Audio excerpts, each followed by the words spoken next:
I think we're good. Hi, hello, everybody. How are you doing? How are you feeling? Hopefully everybody is doing well and feeling well. Marcos Dragoon, Sky Pirate, Latimer, Mr. Roche, Flash Monkey, what's going on? I hope everybody's doing okay. I hope you had a good weekend. I hope you're ready to hang out and play a game, maybe talk a little bit. We had some stuff that happened, but I'm probably not going to talk too much about it. Some of it's a little bit of wait and see. So I, and some of it is just, I mean, there's only so many times I can talk about how Sony and Microsoft are terrible, it's just like, it's just cascading stuff on the same things. You know what I mean? It's now we have this weird thing. I mean, there was one thing that came up that I thought was kind of interesting, and I kind of wanted to ask you a question about it because I wanted to get your take on how you would feel about that situation. But other than that, I mean, yeah, Marcos. I mean, yeah, sure. Let's keep it down to a lean 90 minutes. Lilac, what's going on? Thank you so much for the 105 stream streak. Gaming is screwed, industries is screwed, world is screwed. Time to return to Monkey. Wait, what's return to Monkey? Monkey Island. Today we can talk about how bad Square is. Yeah, well, Yeah, I mean, yeah, but I'm kind of, I don't know about that. No, yeah, I mean, it is kind of their fault. I can't give them any, I can't cut them some slack when I'm not cutting the other companies slack for the same reasons. Even though I'll admit that what Square Enix did is like magnitude. It's the same thing that some of these other companies did. It's just magnitudes, or the other companies did it magnitudes worse. Let me say, it's probably better to say it that way. 90 minutes. That sure is short. If I can share the ad revenue, I can live with ads in my games. Hey now, Nintendo seems to still be doing fine. Yeah, I mean, Nintendo is Nintendo. Nintendo, you know how I keep saying I will take any piece of Paper Mario information they give me, even though normally I'm not like, I'm like, oh, let's save some secrets. They put out a 9-second video about the character swap wheel, and I was happy for it. I just saw it like 5 minutes ago. It was on their Twitter page. It's a 9-second video about how they have the character wheel that you can bring up and swap characters easily, and I'm like, yeah, that's good. That's good. I need a 10-second video every day, which technically that means they still owe me a second. Return to Monkey is an old meme. Return to Monkey. Let's see this. Do I remember this? Meme? Return to Monkey. Without the Y. Wow, I actually don't remember this as a meme. The only meme I remember that was Monkey was I forget when it was. It was when they were doing Transformers, when they did it might have been when they did Transformers Beast Wars, and Optimus Prime was Optimus Primal. He was the gorilla transformation. And there were pictures going around of the two Optimuses, and it said "truck, not monkey." That's like the only one of those I can remember. Yeah, Child's Play. Hold on, let me read some of these. So about that Square restructuring, both good, bad, and real bad stuff. Awaiting the Lord of the House. Well, when the Lord of the House gets here, you let me know. Today we can talk about bad Squares. Square said good stuff, then immediately lets slip. Oh, also massive layoffs.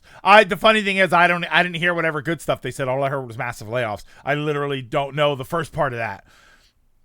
Reject humanity. Return to Monkey. My sources of stress have made me start putting in work to make a segmented drawing covering my anger and how the war is addressed from every single vocal side. My sleep quality has been affected negatively for days, and I'm several hours in. I hope that things get better. I mean, I feel, Flash, the sad truth is I feel like I don't know what to say. Like, that's an unprecedented problem for me. It's not like I can dig into any sort of experience that I've ever had and say, wow, that's very comparable to, you know what I mean? So it's fine. It's just, I feel bad. Like, I don't know what to say to, other than like everything. I feel like everything I say sounds like hang in there. You know what I mean? And it sounds terrible. It's the simple things in life. We knew SC was going to end here. They sunk millions and billions into dumb projects like NFTs, AI engines, and crypto, and all their MMO revenue dropped due to 14 being a massive down period after EW. Finally, the one thing people are blaming, the games, mainly the exclusives like 7 Rebirth and 16 and Dragon Quest Monsters are actually on and up. I only just saw the story, Lilac. If you were to add, the funny thing is, like you mentioned the NFTs and all of that stuff. And I don't even think you're kind of right. I have to admit that you were right about that, because the first thing I thought was they just posted $140 million net loss. And I think about all of those games that they put out, that they put a lot of development into and didn't really go anywhere. I still say things like Harvestella. Like, I know people have said that they loved Harvestella, but the vast majority, like, I don't know what are Harvestella's sales numbers. You know what I mean? Stella. Harvestella. Sales numbers? Sales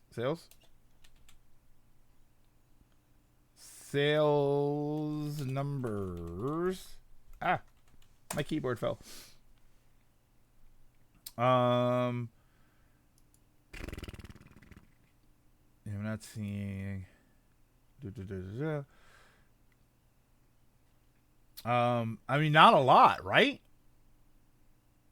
Like it's in the low hundreds of thousands, I think. I fully planned out. I really want to stress to settle down. I really want the stress to settle down. I want my sleep back. And yeah, I mean, Flash. While I don't have the same stress levels that you do for the same reasons that you do, I can at least agree to that. I can at least agree that it's nice when the stress goes down. Monkey.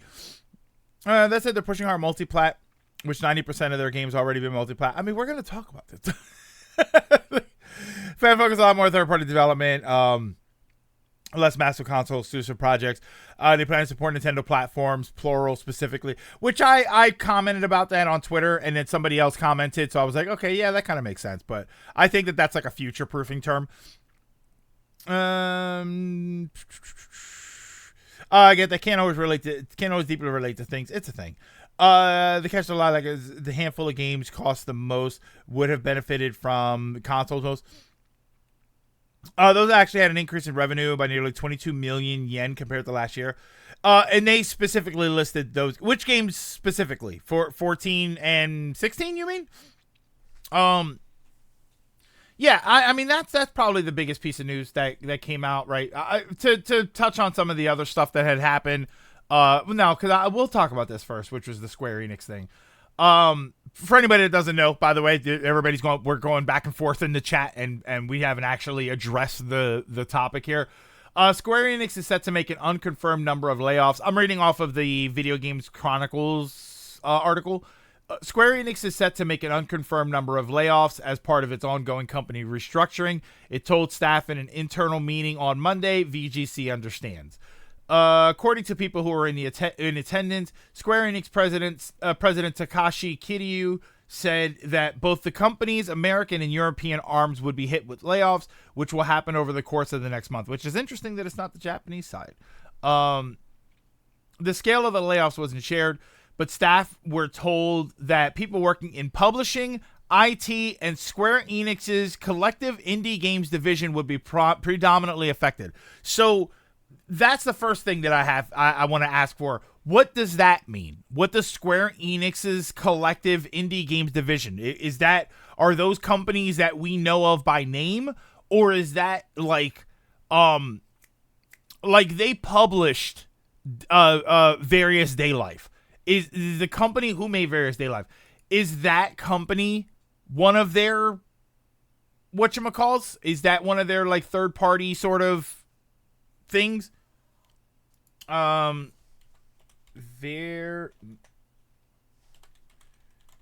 Various Day Life.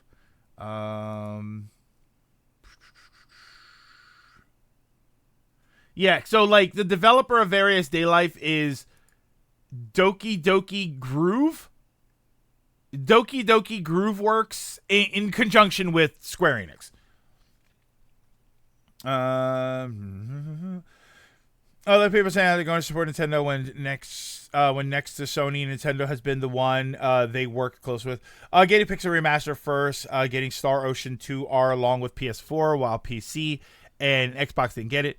How Switch got DQ Monsters exclusively, PC eventually gets ports, and Xbox is in the corner playing with their Game Pass.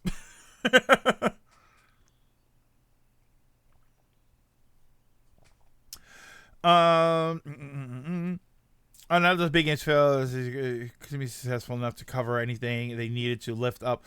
Japan has sticker layoff rules. Is that what?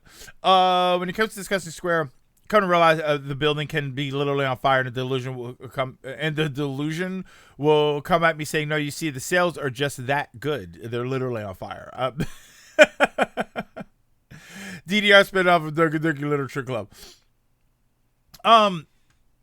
Yeah, I saw a Various Day Live ad here. So that was my first question. Was Square Enix's collective indie games division? I don't know if that's companies, like I don't know what companies they are. I don't know if that's Doki Doki Groove, whatever. I don't know if that, like, does that count? This is probably the bigger concern for me. Does that count the companies that did things like Triangle Strategy? What's the company that did Octopath?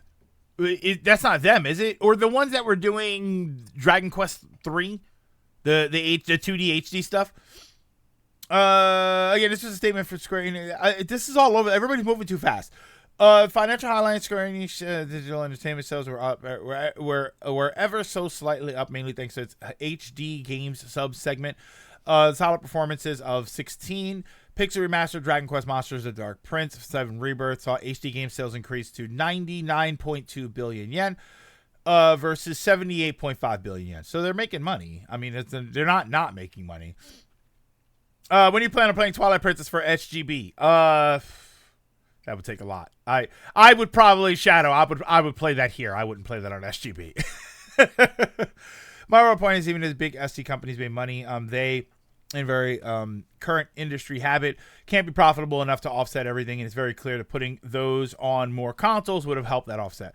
I mean, yes, it would have helped, but again, the NFT thing wasn't going to be successful wherever they put it. Any sort of AI in engagement that they were going to, well, no, because I think they use AI for development. I don't think they were making AI like assets and stuff.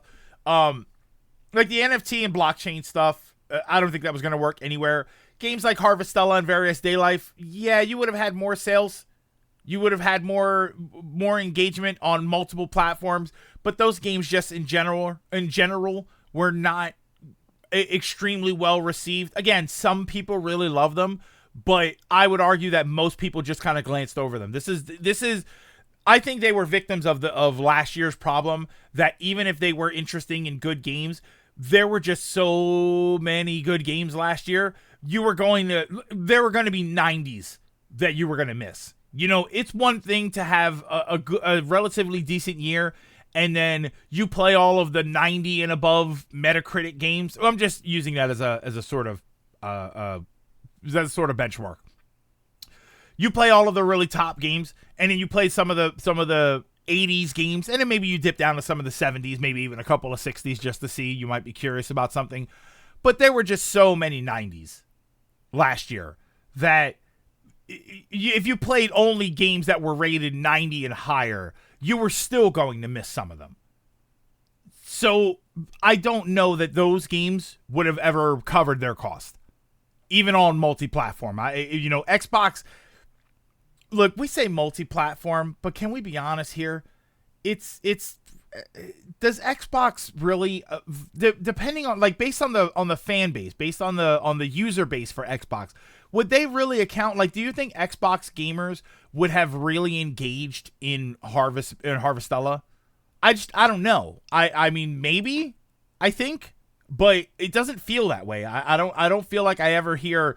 I don't feel like I ever hear people talk about, oh my God, I'm glad I got an Xbox. I can play Stardew Valley.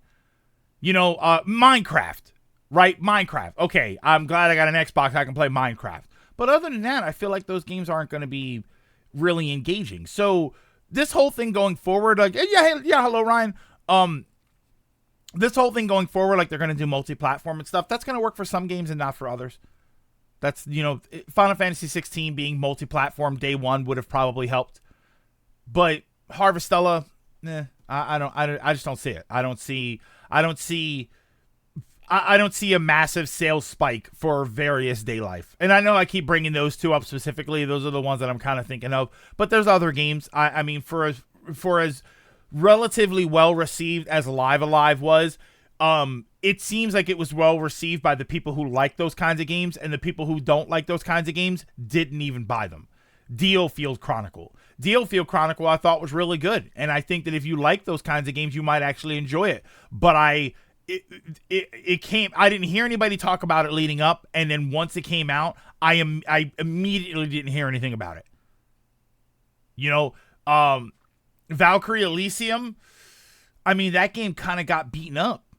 That game, I don't think that game was as good as a lot of people were hoping it would be. And I think that the Valkyrie series just in general kind of fell out of favor, but it fell out of the public eye. There was a point where when you talked about action RPGs or just RPGs in general, Valkyrie Profile was something you talked about.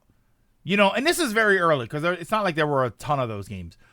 When Valkyrie Profile 2, I remember it being a big deal that people were saying, yeah, oh my God, the first one was incredible. I can't wait to play the second one. And the second one was kind of moderately received.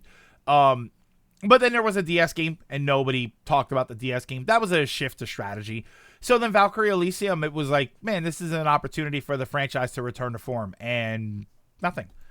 Forspoken is a good one where that game, if you played it and you enjoyed it, that's great. But in the public eye, that game got beaten up. It got beaten up because of reputation. People didn't like the way the character talked. They thought the action and the adventure aspect of the game was just kind of boring and blah. And I'll be honest with you, even when I looked at it, I was like, it just, I don't know. It's very flashy. It looked and again, I'm saying this just on the surface. It looked like a very flashy game. Graphically, it looked kind of impressive, even though I've heard mixed things about that. But gameplay-wise, it just didn't look interesting to me. I didn't like the fighting with the hand. And the one thing I will defend about that game, not that I'll defend, but I think was a wild overreaction, was the way the character talked. And people, threw a fit. Because listen to the way she talks, and she's like, yeah, I do magic. That's a thing that I do now. And people kind of laughed at it, and it's like, but it's an isekai game about what? Early 20s character who got dropped into this world. If you were in your early 20s, if you got dropped into a magical world and all of a sudden you lifted your hand and you cast magic, wouldn't you think, wow, okay, that's just the thing that I do now? I defend it. It's just like, I don't really understand. And again, maybe it got cringier the more you played it, but I remember hearing that, and I remember hearing people's examples of why it was cringy, and I just remembered thinking that kind of just sounds like it's in character. That just sounds like, it reminds me of when Final Fantasy X came out and people didn't like the sort of they didn't like Tidus's voice. He kind of sounds like a surfer dude. Like, okay, but that's kind of his character, though. That's what he's supposed to sound like. I don't understand. Forspoken sucked. Hold on, let me go back up. The thing is, no one talks like that. It's very Joss Whedon. And after 10 years of MCU, it got grading fast. But I don't know. I think that people do talk like that. Ryan, I don't think we talk like that. I don't think you and I talk like that. I don't think 30-somethings and 40-somethings talk like that. But the character in the game was early 20s. Right? Don't we have to wade through ever-changing slang and that sort of behavior? Like, would people have rathered that she said, look at these spells that I'm casting, I'm totally rizzing them up? Wait, is that what people wanted? Right? That's the current slang. Is that what everybody wanted? Was oh, by the way, when you this magic bracelet allows you to cast magic. Oh, no cap. Like, is that what you wanted to hear? Is that? And I'm not saying you specifically. It's just I feel like that's what like they were mad about how the character talked, and it's like, but is that what you wanted? It riz up some spells. I don't know. That's I know what riz means, but like it just like it's. What if instead of charm she cast Riz? Like it's the Rizzler. Yeah, I defend that game for that. And again, maybe I'll play it and I'll think, man, it is kind of annoying. It is kind of annoying to hear that kind of dialogue over and over again. But that's also in character for the situation. That's also what if I played a game where a time traveler from the 80s, like a teenager from the 80s, got warped into a magical world, would you get annoyed when the character said, "Hey, that spell is rad"? Whoa, chill out, dude. Like, would you get mad at that? No, it would be. You might not like it. You might think that, oh, nobody talks that way nowadays. But that character is from the 80s, so it would actually make perfect sense. Even if you don't want to hear it.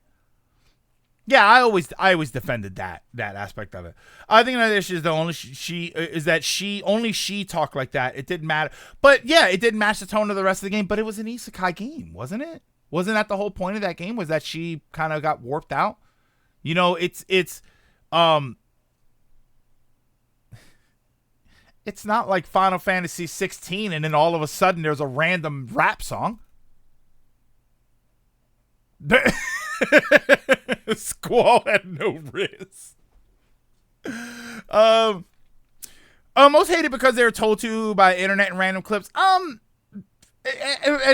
Dragon, I see that you say that it's an overgeneralization.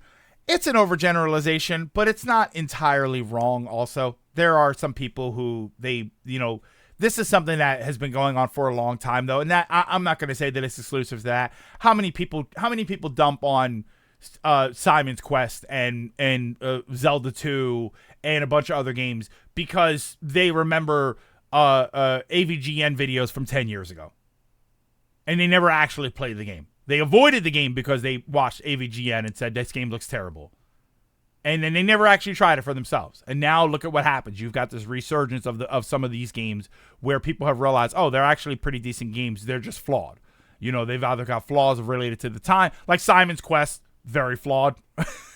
Zelda 2, I think a lot of people are sort of coming around to it. And that's just something that we naturally do. That's just something it's something that we shouldn't do, but it is something that we naturally do. I rather took normal, not like Joss Whedon thinks people should sound like. Also, she took nothing seriously and was just okay with all of this shit just happening. It's annoying. That I'll defend. Like if I play the game and it's just like, oh, that's you know what though, Ryan, I'm kind of back and forth on that. Because something else that bothers me, like you're saying, she should be surprised that all of this is happening. But at the same time, I do get annoyed when you're 10 hours into the game and they have been in this world for a long time and they're still acting like there's no way that's happening. Oh my God, what do you mean? There's no way that's a unicorn. Like you cast magic. You've been here for 10 hours, or in game time probably days if not weeks. It's still fantastical, but it's happening. Yeah, right. It does kind of get to me sometimes when I watch movies and TV shows and things where they just refuse to acknowledge and accept that the things that they have seen dozens of times are actually happening. It's like, okay, can we kind of move past that part where every time something happens, we need a 10-second intermission about how amazed you are and then move in? Like, so there's a balance there. I do think there's a balance there. Yeah, if we're getting to if we're right at the beginning of the game and she's not surprised at all that this is happening, that's kind of weird. if we get to the end of the game and her mind is still blown and she's still freaking out about what's going on, that's also kind of annoying. There's got to be some sort of balance in there. There was a game that had characters that used modern slang and it was also hated. Which one? Sims, which one is that? Is this more common than we think? A quick example, Marvel vs. Capcom Infinite, amazing gameplay. People only cared about Chun-Li's awful face.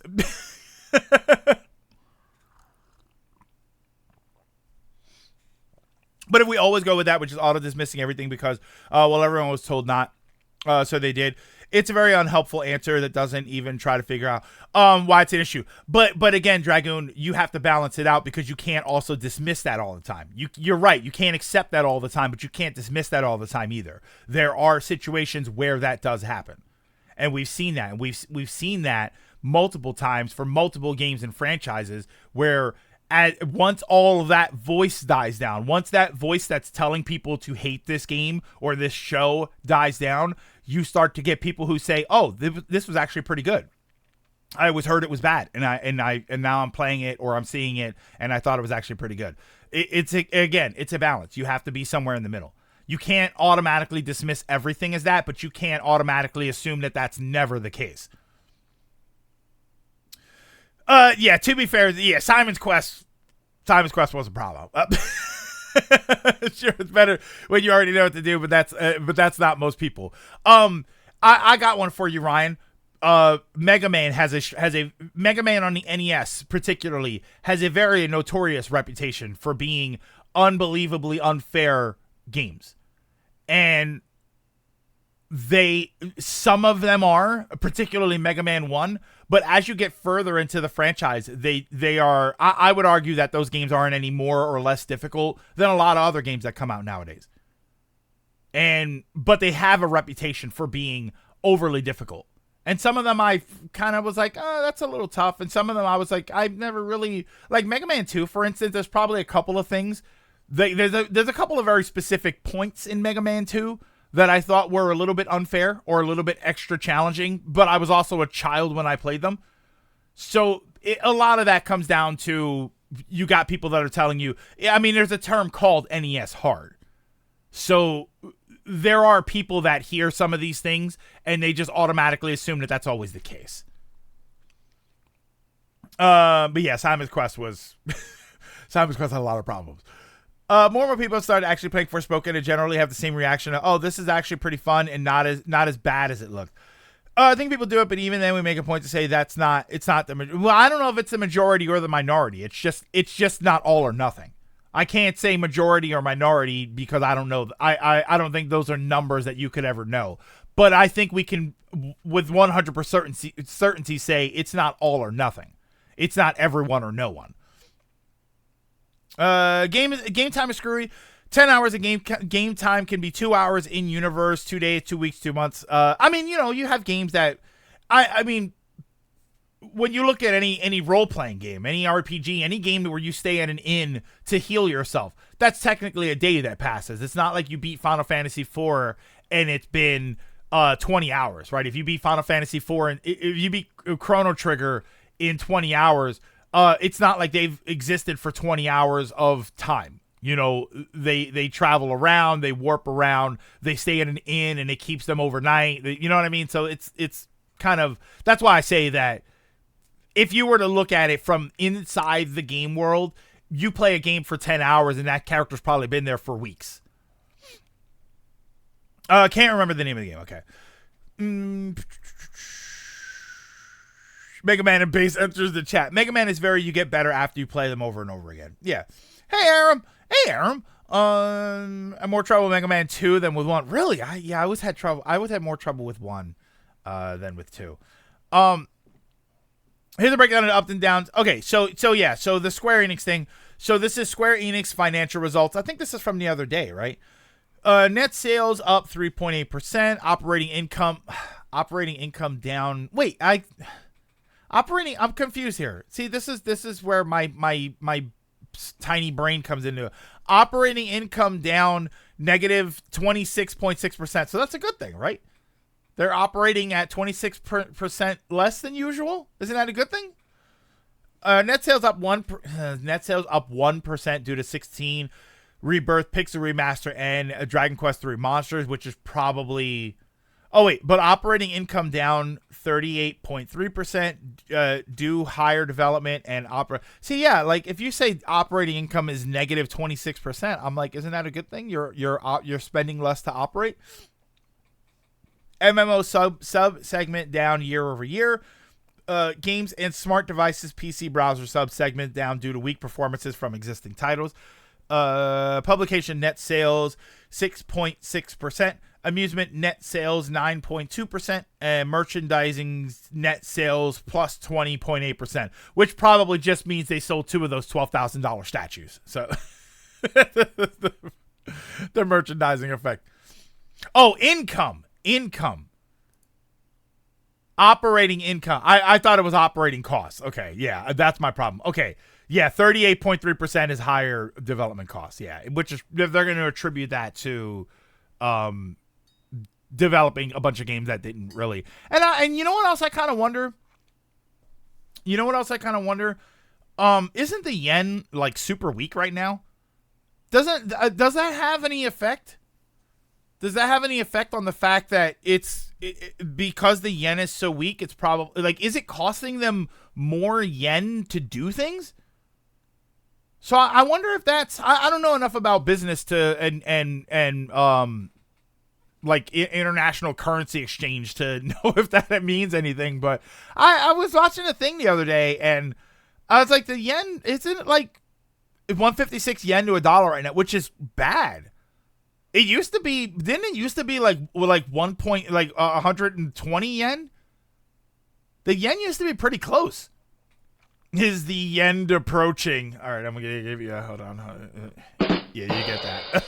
It could be a factor depending on how much work they have outsourced. Well, KH, that could be a factor depending on how much work they have outsourced internationally. We are talking about where these cuts are Square Enix, North America, and Europe.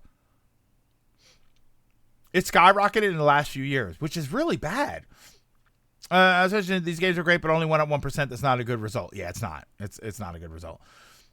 I defend Mega Man and Base as well. The thing about that game is it was designed to be as hard as possible. It's consistent, but it is consistent with its design, in its design, as opposed to something like X6 where the design and balance got thrown out the window. You know, it's funny. I wonder if the Mega Man and Base thing is because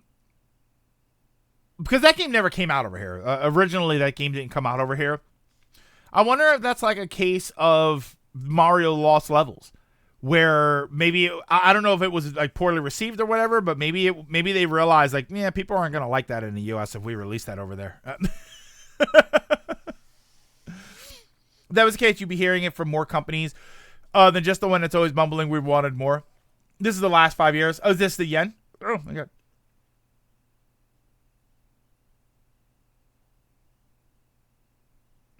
See, but isn't that a bad number?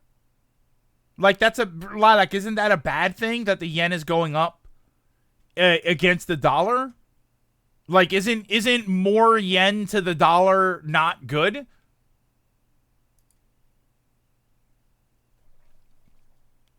Yen isn't doing great, but that also would have affected other companies like Nintendo, who just had a great year with many projects of varying sizes. Mega Man Base did come out over here on the, but that's what I mean. Yeah, it came out on the GBA, not on the SNES. Mega Man Base is better. Mega Man and Base is better on the SNES, where it's not nearly as much screen crunch. Still worse Mega Man game as far as platformers go in the classic series, though. One second here. Okay, there we go. Let's check. Every number Square says is not bad, just less than expected. I mean, it is bad if they're laying off people. That's not really a good thing. The only time, I would argue that the only time laying off people isn't really the worst thing is kind of when you knew it was happening. You know, they report $141 million loss, and then months later, and we kind of knew this was coming, and that's the thing. I don't defend them for this, but we kind of knew this was coming, where they report $141 million loss. They're going to start making cuts. They're going to start making cuts on the games that they're making, and which means that those development teams are going to be cut.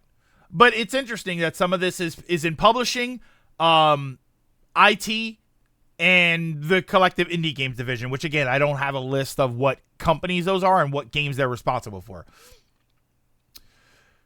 The weekend gets brought up when bad numbers come out, but when good numbers come out, like Nintendo, no one mentioned it. Well, to be fair, I don't know. I'm and Dragoon, I'm the only one that brought it up. Like nobody else is bringing this up. I'm not saying that I saw this in an article somewhere. I'm saying I've heard that the yen isn't doing super well right now, so I was curious just if that would have any sort of impact. I'm not saying it does, and I'm not saying that I'm hearing other people saying that. I'm just kind of curious. In the Westworld, seeing some companies, it feels like more like a short-term solution when layoffs happen. And the thing that I had said earlier, the thing that I had said where like Square Enix deserves flack for this, but it's also not as bad as some of the other ones. I think that this is probably a byproduct of them overreaching a little bit on certain things. Again, you know, the NFT stuff was a problem.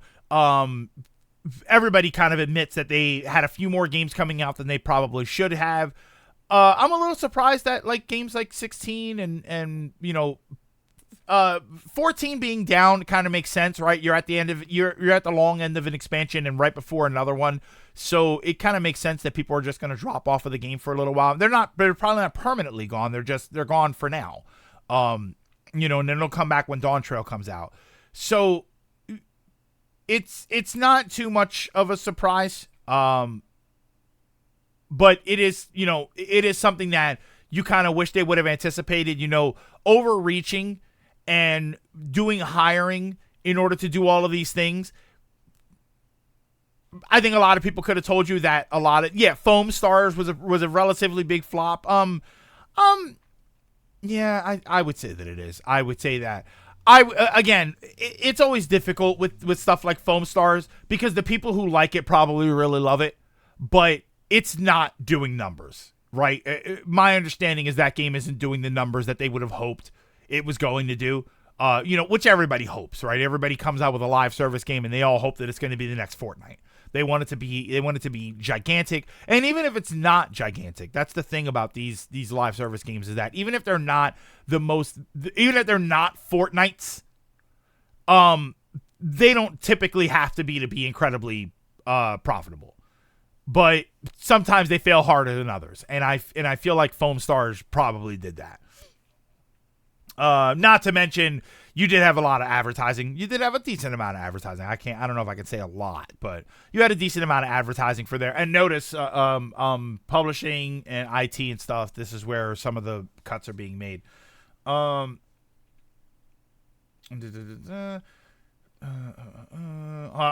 reading through the article here. I thought that was another point that I wanted to bring up. Katie is appointed as Final Fantasy Firm's new boss in June 2023, has been enacting large-scale reorganization of Square Enix's development efforts in an effort to reverse recent disappointing sales of its biggest games. In Japan, Square Enix promoted a new group of creators to its executive officers and placed checks on checks. I'm guessing it's supposed to be checks on producers' influences over individual projects. Foam Stars was a free to play game, which, you know, you could say that, oh, well, the reason it failed because it was free to play. Based on what I was hearing about that game and what I wasn't hearing about that game leading up to release, I don't know that if that game costs even $30, I don't know that a lot of people would have engaged in it. I don't know how much more money it would have made. They were banking on people playing it, and this is what a lot of them do. They were banking on it being free to play, people giving it a shot because it's free, really enjoying it, and then putting some money into it. That's what they were banking on. Counterpoint, Fortnite. You can't really... Fortnite's difficult. Fortnite's difficult because Fortnite came out at a point when that sort of thing, like, the industry went in that direction, I would argue, because of Fortnite and because of PUBG. I would argue that the industry moved in that direction because of those games and because they were so popular. And at this point, it does kind of surprise me that they haven't dropped off in some significant way, but they existed in a space where they, in their format, didn't exist. There were no 100-player battle royale games with those kind of mechanics and those kind of microtransactions for free. There wasn't anything like that except Fortnite and PUBG. And mechanically, Fortnite and PUBG were different enough. Now, if you want something like that, you can play Fortnite, right? If it's the first thing that can be recommended. Vanilla in the hunt with a tier 1 subscriber for 38 months. Hello, Vanilla. It's been a while. I hope your weekend is good. I hope you're doing all right. I haven't seen you on Twitter in a little bit, but I've been kind of still on Twitter, but I hope you're doing all right. I hope you're feeling well. And thank you so much again for the tier 1 sub. I very much appreciate it. Fortnite was lightning in a bottle that multiple studios have tried to replicate and failed. Yeah, you can't really, you can't say live service games don't work and then say, oh, but Fortnite did. Fortnite existed in a completely different way. It was at a different time. Fortnite was so big and so massive that it created lots of content creators. There are a lot of content creators out there that, sure, they existed beforehand, but Fortnite is what helped them climb. And that's a good thing. I'm not trashing them or anything. I'm just saying that's true. That's true that Fortnite elevated a lot of people. And I think that Fortnite was probably one of the first examples of people saying, if you get on the right game, you will, your fame will rise significantly. You know, and then that's what started happening. And now you've got everybody, whenever there's a new game coming out and it gets a lot of hype around it, a lot of people try it out for the first time. And they try it out on stream and they try and make it the new big thing. Because if they're in there on the ground floor, it will elevate them up. And, well, it will elevate them. Elevate up is redundant. But that's because of Fortnite.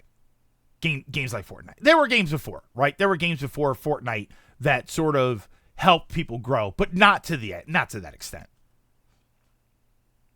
You also have to remember Square is also more than a game company. They also publish manga. See, that's the thing. I'm not even familiar with that side of them.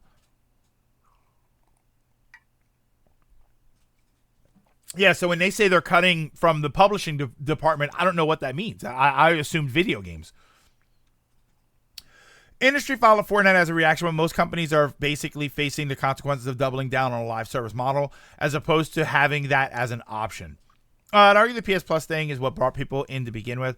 And I always argue that subscriptions aren't a detriment, but their costs. Hi-Fi Rush was still 1 million units sold despite being a Game Pass game since launch to this day.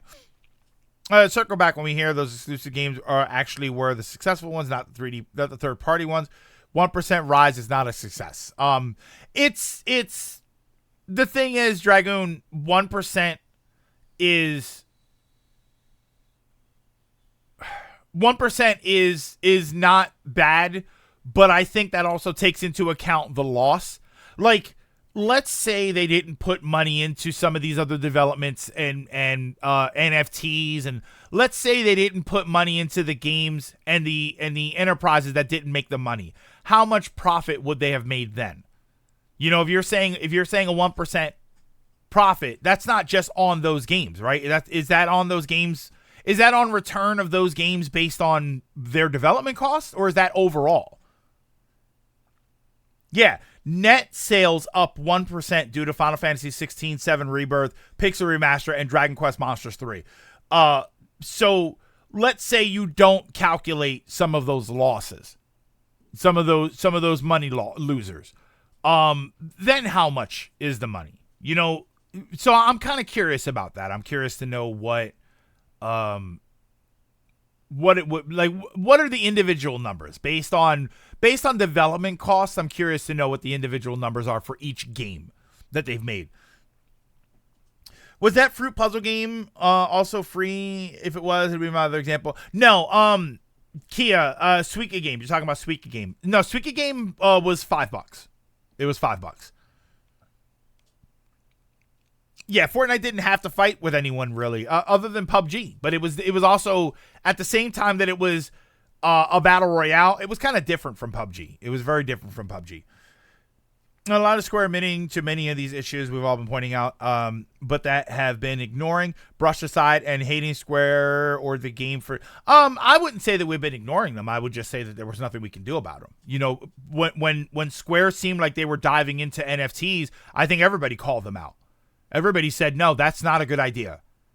When last year, when you saw all of these games coming out that weren't really getting any traction, I think a lot of people said, that's a problem. And that's going to be a problem because they're putting a lot of resources into these games and they're either not advertising them or they're just clearly not popular. So no, I wouldn't say that. I would say that a lot of people were calling them out and saying this is going to come around and bite them in the ass. And that's just where we are now. We're just at that point that a lot of us said this is not going to be a good thing later on down the line. Imagine they release Rebirth on PC at the same time. Yeah, if they release it on the same time, if it was released on, I mean, because you can't go a day without talking about it. People are talking about the specs of the Switch too, and they're saying that it's going to be relatively popular. What happens when whatever the next game is? What happens when after Rebirth, Final Fantasy VII Remake Part 3? What happens when that comes out and it's on PS5? Maybe it'd probably be PS5, Xbox, PC, and Switch 2. What happens when it's on all of those at the same time? I mean, the sales numbers are probably going to be ridiculous just because it's going to be available in all of those different places, especially Nintendo, which I don't mean to be, deriding Nintendo, but at this point they have reloaded. Yeah, Final Fantasy VII Reloaded. At this point, they're on track to have one of the best-selling consoles ever, and they're about to follow it up with one of the most anticipated consoles ever. So it's not insignificant and it's not incorrect to look at them and say, what would the sales numbers for some of these games be like if they also come out on Nintendo's platform at the same time? It's put against PUBG, but also lucked out with PUBG running from the starting line with their shoes tied together. We're not allowed to know those numbers. Besides, numbers don't equal success. We all did become success when we all became, no. I know what you're trying to say, but I can't totally agree with it.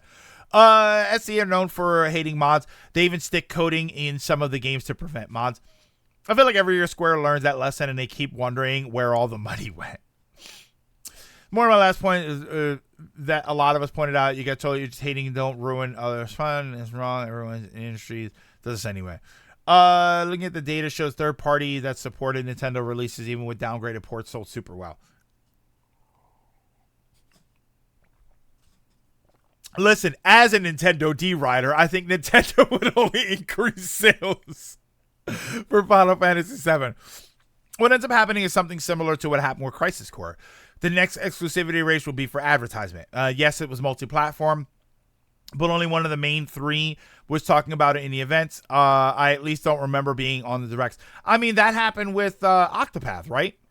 Didn't that happen with Octopath Traveler, where it was all over the place when it came out on Nintendo, and then when it came out on PS4, half the time people didn't know about it. They didn't even realize that it was there. And then when Octopath 2 came out, that came out on both systems at the same time. And I think people were like surprised that it came out on PlayStation. Crisis Core and Multiplat is a terrible thing to put together as it sold worse than dirt on other systems. Wait, so Crisis Core sold worse on the other systems than Nintendo system? No one talked about it and it went Multiplat. To above that to go again, it sales seem to really matter and only worth discussing when things go well. You talk about bad numbers, not supposed to talk about them because it's more complicated. I mean, it's always more complicated than that. That's always true. It's the one game that exclusivity defenders bring up to show why multiplat isn't as big day one when people claim. I'm pretty sure Crisis is good. Yeah, I don't know what the and again, I'm gonna talk about them, so I hope that doesn't hurt your feelings. But I'm curious to know what the sales numbers are for those games as they compare to each other. RPG spinoff performed particularly well on PlayStation, making up a total of 82% of the sales split across PS4 and PS5. Switch accounted for 12%, while the Xbox made it for the final 6%. And the only thing I would say about the Switch, that's why I made sure to mention the Switch 2, because the Switch is, at this point, the Switch is competing against the PS5 and the Xbox and PC. And a lot of people are, some games, you can tell me that Doom sold really well, Doom 2016 and Doom Eternal. You can tell me that they sold really well on the Switch, but realistically, they were absolutely the worst running versions. What happens when the Switch 2, based on the performance, is somewhere close to them? What happens when buying the Switch version doesn't mean you get a downgraded port? What happens when it just means that you get the version that runs mostly as well? I think you see a difference in engagement. Hey, Dash. It's not like PS5 and Series X are so different in their designs. So well, PS4, PS5. Not arguing about multiplayer sales. I'm arguing that in the process, marketing was very selective anyway, not being promoted on other platforms. Yeah, what happens when Nintendo catches up? What happens when Nintendo has a system that is comparable? Because I do think that really matters for a lot of games. For as much as if Armored Core 6 was released on the Switch the same day as the other systems, I would not have bought it. I would not have bought it on the Switch. I would have still bought it on PlayStation. Because it's an action game. I needed the one that runs better. Crisis Core, I bought on PlayStation. I bought on PS4, which I bought on PS4, and then I'm going to upgrade it to PS5. Because it's an action game, and I want the version that works better. But what happens when the Switch 2 comes out and Final Fantasy VII Reloaded is the same game across all three? I mean, I'll probably buy it on PlayStation just for parity since I have the other two on PlayStation. But if I was newly engaging, I'd probably buy it on the Switch. Lines for cards. UK sales only. Okay, that's the UK sales only. Switch at this point are small indie games and Nintendo games only. Pretty much, yeah, pretty much. So what happens when they're not? What happens when all of a sudden, when the system is comparable, you'll see sales numbers change. I mean, that's not really going to be the thing about that. Sales numbers changing is not really. It's going to sell 20 million more copies. It just means that it's going to sell 5 million copies, but instead of an 80-20 split, you're going to see 50-50. That's all I mean, is that you're gonna change where the line splits, and it maybe does result in some more sales. Maybe there are people, because it's gonna sell to anybody who has a Switch and not a PS5, right? Anybody who really loves the Switch is gonna buy the Switch too, and they're not really, if they didn't like the PS4 or the PS5, they're not gonna suddenly buy one. So you are opening up your market. You are selling it to more people. But then we go back to what I was talking about earlier, which is, do the people who have Xboxes, for instance, do they care about Harvestella? Do they care about Animal Crossing? Well, they might care about Animal Crossing because of Minecraft, but do they care about those? Probably not. So opening up those games to that market. Call of Duty. Let's say you open up Call of Duty and now it's available on the Switch too. Great. That's another audience. That's another user install base that you can sell that game to. But do you think Switch players will engage in it as much as PlayStation players? Probably not. It comes down to the user base, and it comes down to the interest of the user base, which is often determined by the legacy of the system. You want a cozy game? It's probably on Nintendo. Think about it. Nintendo still has and rightfully so, but Nintendo still has the reputation of, if you're buying a system for little kids, you're buying them a Nintendo system. You're buying them a Switch or a Switch Lite. You're not, my It's my 8-year-old's birthday. I'm gonna get him a PS5 and Warzone. I'm not saying it doesn't happen, but statistically speaking, if you have an 8-year-old and they want a video game system because their friends are all talking about video games at school, you're probably gonna buy them a Switch.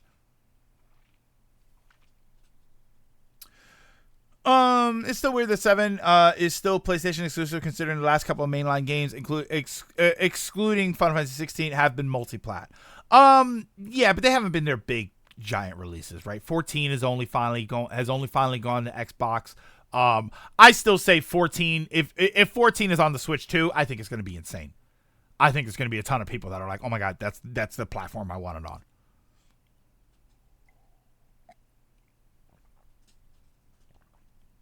Ooh, I've actually heard more parents about getting their young kids Xbox Series S as they fear that their kid will break the Switches. I mean, I think that buying your child a Series S is actually a really good idea because it's a good way to let them know that you love them enough to buy them a video game system, but to also let them know that you hate them enough to buy them the worst Xbox. I think that's a good sort of balance where it's like, I love you, but I also kind of hate you. And that's pretty that's appropriate. I think that is a message that a lot of parents are sitting around thinking, how do I tell my child that I love them, but I also kind of hate them? And I think buying them an Xbox Series S is a pretty good way to do that. It's messed up. Final Fantasy 7 is closely associated with Sony, so it made sense to promote it there. Which isn't to say that they don't cater to the adult audience. They literally funded Bayonetta 2. Yeah, and that's true. But then Bayonetta 2, is also very clearly the outlier, Nintendo audience is very much family-oriented. PlayStation audience very much sees themselves as the HBO of gaming, and Xbox audience is very much college age and above. Yeah, Xbox... I don't know. That's an interesting sort of question. Is like where do people view Xbox, and because you're right, family oriented gameplay, lots of fun, pretty whimsical. I think that's pretty good description for Nintendo. Hardcore competitive based single player adventure. I think that's a pretty good explanation for Sony, for PlayStation. What do you describe Xbox as? Competitive focus? I feel like most people have a PlayStation for that, or PC. If you're incredibly competitive, you have a PC because a PC runs better. It's more customizable. It's mouse and keyboard if you're talking about an FPS game. So like in the console space, I do kind of wonder what position Xbox holds, which might be Microsoft's question, which might be why my theory is that it's sort of like my working theory, but I think it's a lot of people's. I kind of think that Microsoft is starting to kill Xbox. I think that they're doing it on purpose. All of this stuff that happened last week, it all works to make the Xbox suffer a bit too well to be a coincidence. The fact that all of that happened last week, the fact that it all came out, and the fact that every time they go on an interview and they try and talk about it, it just seems to get a little bit worse. It just feels too intentional to be coincidental. And my conspiracy theory on that is that Microsoft is trying to damage the Xbox because they don't need it.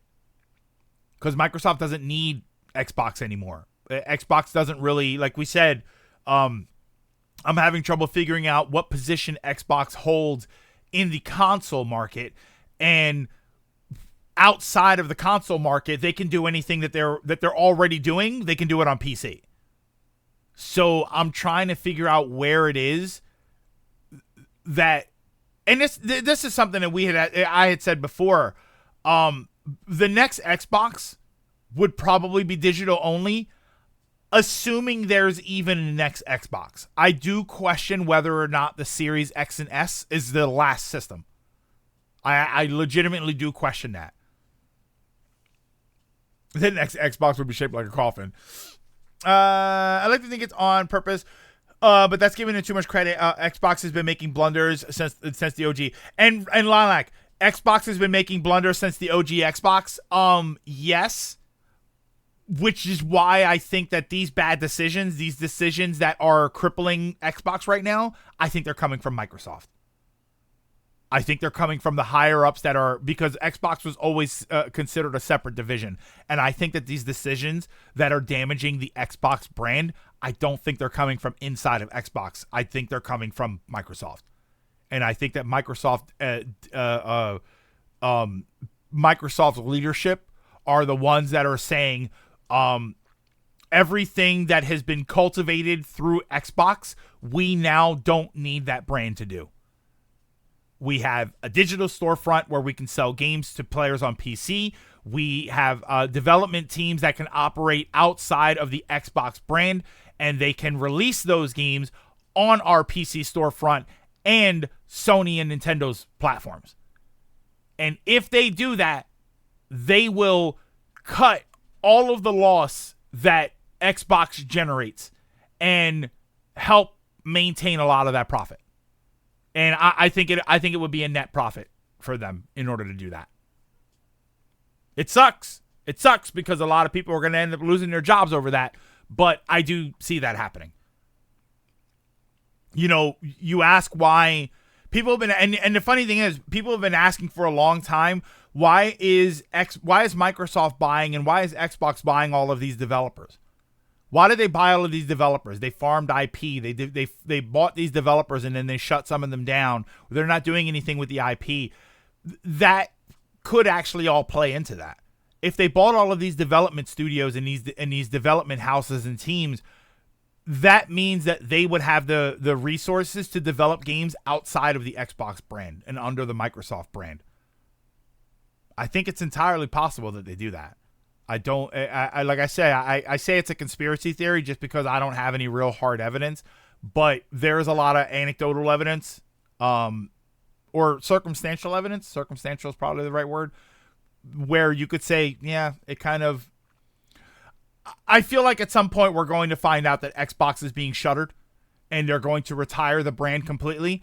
And we're going to look back at the last couple of years from now. We're going to look back starting at like 2022, and we're going to say that the writing was on the wall.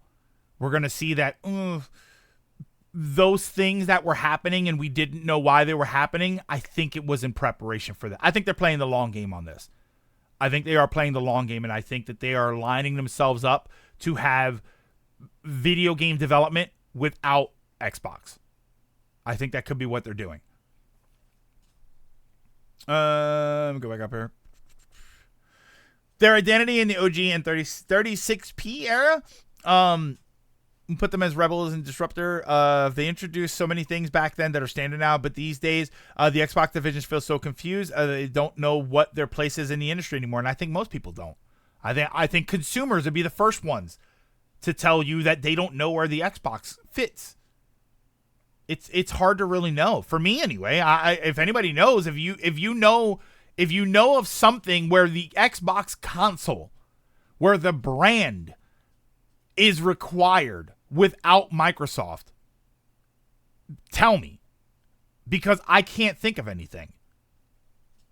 And again, you can say that yes, there are millions of people that bought the Xbox console, but how much did it cost to develop that console? How much does R&D cost? How much does manufacturing and distribution cost? How much does it cost to maintain those systems on a software level?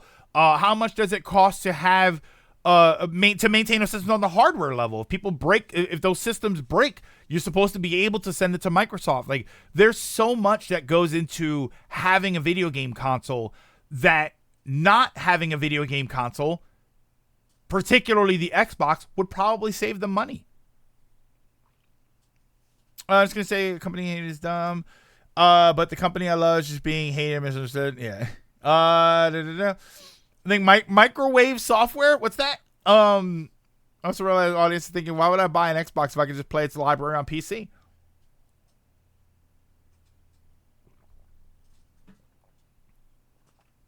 The Xbox One era, they made the Xbox One. Oh wait, what did you say before? There was a 360 where they said Blu-ray was a gimmick that would die, and they put all their HD DVDs. Yeah, which was ridiculous. Like we all knew that was really bad. That was a mistake. Xbox One era, they made the Xbox One, and then now they're doing all this with the series and the companies. And you're not wrong. I see what you're saying, Lilac. Is that Xbox has made a series of bad decisions, but I do think that a lot of this is. I would argue that those bad decisions that have led to this point where Microsoft has stepped in, maybe 5 years ago. You know, because this stuff is all long game stuff. I would argue that's maybe 5 years ago, Microsoft stepped in and said, "Listen, we got to do something because the Xbox is starting to cost us money, and we're at a point where we don't need it anymore." And that was probably when they sat down. They sat down in their big supervillain hideout, right? The lair in a hollowed out volcano where Microsoft devs meet. And they said, this is the plan. And they did it. Over the next years, they picked up a bunch of video game developers, the video game developing companies. I would argue that COVID probably threw a monkey wrench in their plans, because it altered the dynamic of a lot of different things and the direction of a lot of different things. But yeah, I would say that they probably had a lot of this plan from the beginning for a while now, I should say. And the ultimate plan is we don't need Xbox anymore. Microsoft has a storefront where they can sell you their games. They can distribute their games to other digital markets. They don't have to manufacture physical copies of their games. You people like, and the funny thing is, even for the video game systems that have physical components to them, you still don't need to manufacture them because you have companies out there like Limited Run who would be chomping at the bit to take some of those contracts. To say, yeah, we'll do it. Let us do it. We'll manufacture the physical versions of your games. There are companies that want to be the ones doing that.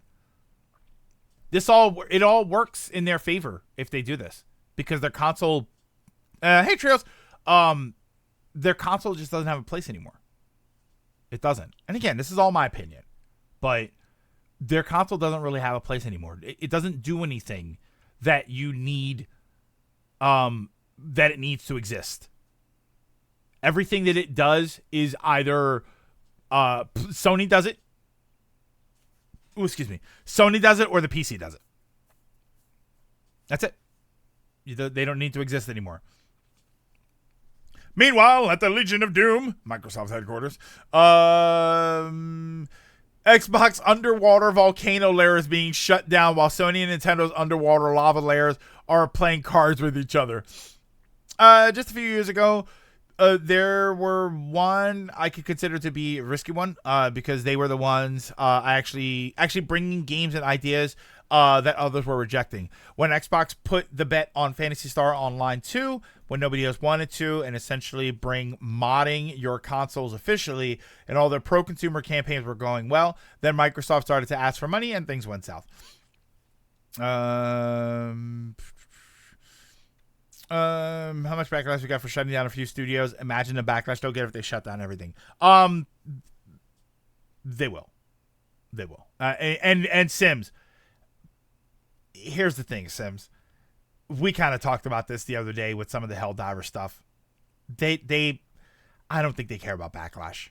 I don't think that backlash affects things the way people like to imagine that backlash affects things. People will be in an uproar if Microsoft comes out in the next few years and says, by the way, we're not going to make Xbox anymore. This will be the last system. We'll continue to support this console on a software level for as long as we need to, for the next 10 years or something. But this will be the last, Xbox Series will be the last consoles that Microsoft makes. Microsoft games will be moving to their digital store. they will still produce some pieces of hardware, right? People do like Microsoft controllers for PC. They will be shifting games publishing and releases to other consoles. So they're not going to stop publishing games. They're not going to stop developing games. Like, they're going to put out all of this information, and people are going to throw a fit. And then people are going to calm down, and they're going to say, but when is the last time I really cared about Xbox's console? You know, some people bought it, and that's great. And it's great that they have it, and it's great that they're happy for it. And those Xboxes will still have access to their Microsoft store.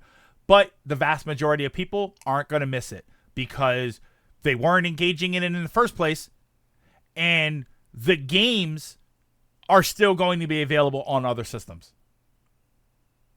There'll be backlash, but it'll go away. And that's what they'll see. And they'll see that, and they'll say, great, they can yell all they want to. They're going to keep buying the games, and we're going to keep making money.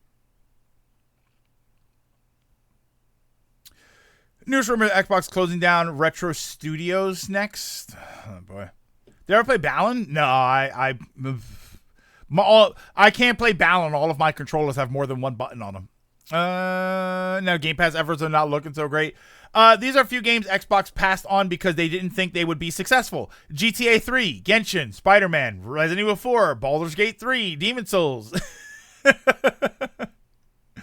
Halo on PS5, Pogger. How about Shadow? How about Master Chief Collection on the Switch? Current race, at least Sony and Xbox isn't so much who will do better, but rather who's going to die first. Because when one dies, the other will get all the control. Which is Xbox is going to die. Xbox is going to die because they have a way out. If Xbox shuts down tomorrow, they have digital storefronts well in place, whereas Sony would be they would be fighting to get one open and get some notoriety on it.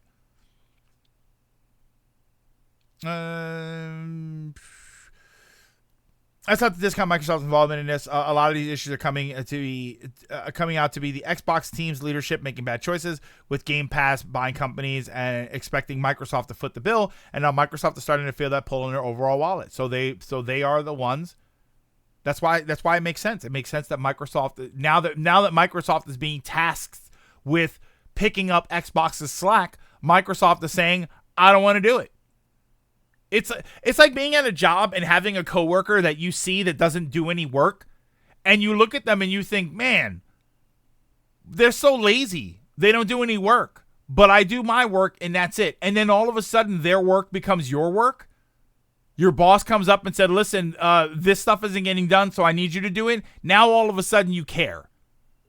Now all of a sudden you're saying, all right, well, hold on. Now I've got a problem because now it's my responsibility to pick up your slack.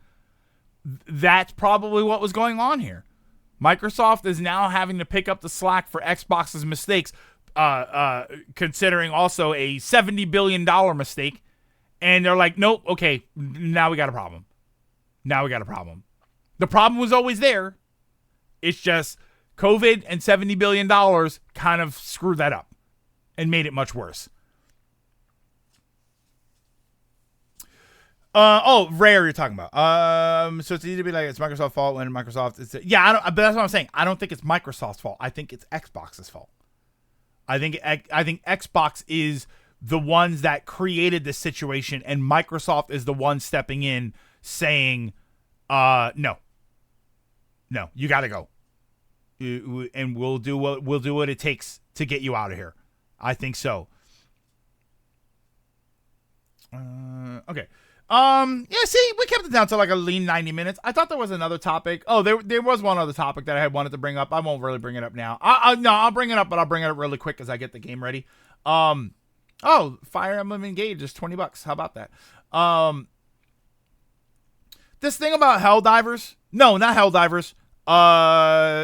Is it Ghost of Tsushima? What's the one that they said, Redfall. It's Redfall because the DLC for Redfall isn't coming out. So they made some comment about like something along the lines of how much do you think you should be entitled to receive as a refund? Was it? Do you have that tweet or that message there? It was something along those lines, which was like, how much do you think you should be entitled to receive because the last DLC isn't coming out? And it did make me kind of question. Is it this one here? Let me see this. Redfall will get no further updates as Microsoft has ended all development on the game. Players who paid for now canceled DLC will get make good offers instead. So I'm curious about this because I want to say, how dare you? And for the most part, yeah, how dare you? But it does make me question. If you look at something like Ghost of Tsushima, where you have these regions where you're not going to be able to play the multiplayer because you can't have a PSN account, but you still have the full single player experience. Do you think it would be fair for Sony to say to these people, and this is a different situation, but it's still kind of the same issue, is do you think it will be fair for Sony to say to these people, listen, you're not going to have access to the multiplayer, but you're still going to have the single player. So if you bought the game, you are entitled to a $20 refund. Right? You bought the game for $70. We are entitling you to a $20 refund. Do you think that that's fair? Because in that particular situation, you are still able to play the single player game. In this Redfall situation, for instance, I think Redfall was a $60 game. Let's say they say, all right, well, you still have access to the game, but you're not getting the DLC that you paid for. We're going to refund you $20. Right? Let's say it was a $60 game. I can't even fathom that game was $70, but let's say you bought that game full price, it was $60. And they say, all right, well, you're not getting the last update. Actually, the last update I think was supposed to include an offline single player experience for Redfall. So let's say $30. So let's say half, 50%. Do you think, because I saw some people saying like they should refund the whole thing, like, but you don't, but you're not refunding the whole game. You do still have some of the game. It's kind of interesting. That was why I wanted to bring that up really quickly. I just wanted to ask you guys, like, do you think that that's fair? Do you think that it's fair to, if you're still getting a chunk of the game, but not the DLC that you were promised? Do you think it's fair for them to say, we're only going to refund you part of the full price of the game? And if you are someone who says they should refund the whole game, should they also be able to take that game from you? If you say, no, I want all of my DLC, I want a full refund on my game, do you think that it's fair for them to say, okay, we will refund your game and we will also cancel your license, you can't play this game anymore? I'm kind of curious. Don't know the multiplayer. Well, the Dash, the multiplayer thing I was thinking about with Ghost of Tsushima. What, right? Wasn't the DLC for Tsushima supposed to add a multiplayer mode? Yeah, if you refund the game, then they can take the game from you. Hey, Cos. But that was my question. I was kind of wondering about that. I was wondering because I did see some people saying that, like, this is outrageous. They didn't give you all the DLC. They should refund the whole game. It's just like, but if they refund the whole game, then they should take the whole game from you, right? You got most of the game. You're just not getting some of the DLC. But the DLC included like an important mod. Oh, the multiplayer for Ghost was free. I thought it was I thought that. Or was it like an add-on for the multiplayer, I guess? First off, Microsoft, if you give my money back, second off, refer to my first off again. I think there are bundle passes that included the DLC, so I feel they should be refunded. But you also got some of the DLC. That's why I'm not advocating for them on this. This is what I find curious is I was curious to know what you guys like. Do you think that it should be? Do you think that they should offer a partial refund, a full refund, or like, you know what I mean? I'm kind of curious. I'd argue even the actual game was not given to people. I mean, it wasn't a good game either. If you get a full refund, yes, you should lose the license for said game. But as for this, I'd say it should be the difference. The issue is, I think the season pass alone costs slightly more if you got the deluxe version that included the season pass, which in itself then also is different from the DLC separately. So which version you do take into account? Which version do you take into account for the refunds? I'd probably argue that you should refund the standalone price of the DLC. I think that that's fair, because I think that if you alter it for the people who paid a discounted price, it almost negates their discount in a way. So I do think that you should take that into account, and I do think that you should just say, yeah, the DLC was $30. We're gonna refund you the $30. If you bought the special collection and you got everything else, then that's the price that you pay. I don't know what the prices are, so I don't know. I don't know what I would probably say that I think that in this case, I think the consumer should be given the benefit of the doubt, and whichever the higher price is the one that they should get back. If you bought a bundle and the DLC was $20, but the DLC is $30 without the bundle, I think everybody should be refunded the $30. That way, the people who bought it separately get their $30 back, and the people who bought the discounted price still get a discounted price. They still end up paying, let's say 30 and 20, they still end up paying $10 less for the game. So I think that that's fine. I'd be okay with that. Some people cry for a whole refund, want their money back, but still want the game. Yeah, which is not how it works. I shudder when I hear the word season pass. That's still qualify for false advertisement since that's not what they paid for. Not saying a complete refund unless it's an option the customers can pick, but they should refund the DLC difference even if they got a portion of it. Yeah, I think so too. Me personally, I think that you should be refunded for anything that was considered DLC total, whether you got those DLC updates or not. And I think that it should be the highest amount that the DLC is available for. That's what I mean. The deluxe, I think it was $20 more than the base game, which included the season pass. The season pass alone was $30, and the DLC separate, we don't know the actual price. So it could have been £31, or it could have been $45. You're saying dollars and pounds is throwing me off. Yeah, I think you should refund it for the full standalone price. I think that that's fair. That, like I said, that way the people who bought the bundle still technically bought the full game at a discounted rate. I think that that's fair.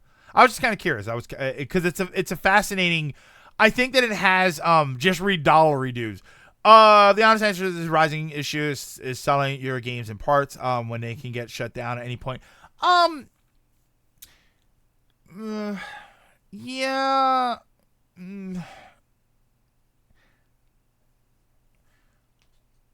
Yes, but I mean, then that loops back into the discussion that should you never make DLC for games? Because isn't that true no matter what? Any game that has a season pass or any game that promises some DLC down the line, isn't that true then that you shouldn't offer it at all? This is the back and forth that you go on with DLC and whether or not it should exist in the first place. I don't particularly think that there's a problem with it existing. I just, because I'd also argue that this isn't common. The idea of a company being shuttered like this while there's some DLC, not to mention Redfall itself is kind of a weird issue because the game came out at such a weird, in such a weird level of quality, right? It got a weird amount of attention because of how bad it was. Yeah, I don't think that there's a problem with DLC existing. I know that people don't like the idea of it, especially day one DLC, like or when DLC is announced day one. I think that people don't like that. They feel like, oh, that's, you're cutting the game up into pieces, and but then it all depends. It all depends on how big the game is initially. Like if it's a 5-hour game and on the first day you're telling everybody there's going to be a 25-hour DLC patch, then I'm kind of like, what? Why wasn't that just there? But if it's blatantly if it's a 100-hour game and then they're letting you know that 6 months from now there's going to be a DLC that adds another 10, 15 hours. I don't really think that's a problem. I don't think that's a problem. And the first game to have DLC prepaid and get shuttered, it's just the biggest studio to have it happen to. But for the handful of times, Dragoon, that it might have happened, you have literally hundreds, if not thousands, of games where it didn't happen. It's hard. It's hard for me to look at a couple of examples and say this is the whole industry. I can't. You'll never. And I don't care how many paragraphs you write. You'll never convince me that this happening once in a while negates the hundreds of times, if not thousands of times, that this happens with other companies, and the DLC comes out just fine. Even when the game sucks and the DLC still ends up coming out, because you also have successful games that don't deliver what was promised, and you have failure games that deliver what was promised. Yeah, it's selling DLC before it's but I don't know. I don't. The more often you sell your game in bits and pieces, deluxe edition, the more this is going to happen as companies keep having unrealistic expectations. I don't know. I would disagree on that totally. I don't like the practice. I'm not a big fan of it, but I think that there are plenty of instances where the DLC came out just fine. Yeah, Forspoken got DLC and that game sucked. And well, the game was received poorly. Let's say the game was received poorly, but there's plenty of instances where that's not the case, where the day one DLC is announced and it comes out just fine and it works just fine. And again, it's a problem when it doesn't feel like your game is substantial enough. But a lot of these games come out and they're extremely large experiences. So if you didn't buy Breath of the Wild's DLC, if you didn't buy Xenoblade's DLC, you can't possibly sit there and play that game and think, wow, what an incomplete game. Xenoblade Chronicles came out complete and that game sucked. No, Xenoblade Chronicles had DLC, didn't it? No.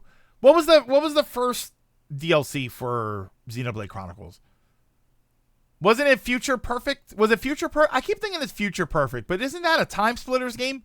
No, Torna was the second one. Torna was the DLC for Xenoblade Chronicles 2, and then Future Redeemed was the DLC for Xenoblade Chronicles 3. Wasn't the one for 1 Future Perfect or something? I keep thinking it was Future Perfect, but that was that a Time Splitters game? CT, thank you so much. In the hunt with a tier 1 subscribe for 42 months. Thank you so much. Very much appreciate that. Future Connected.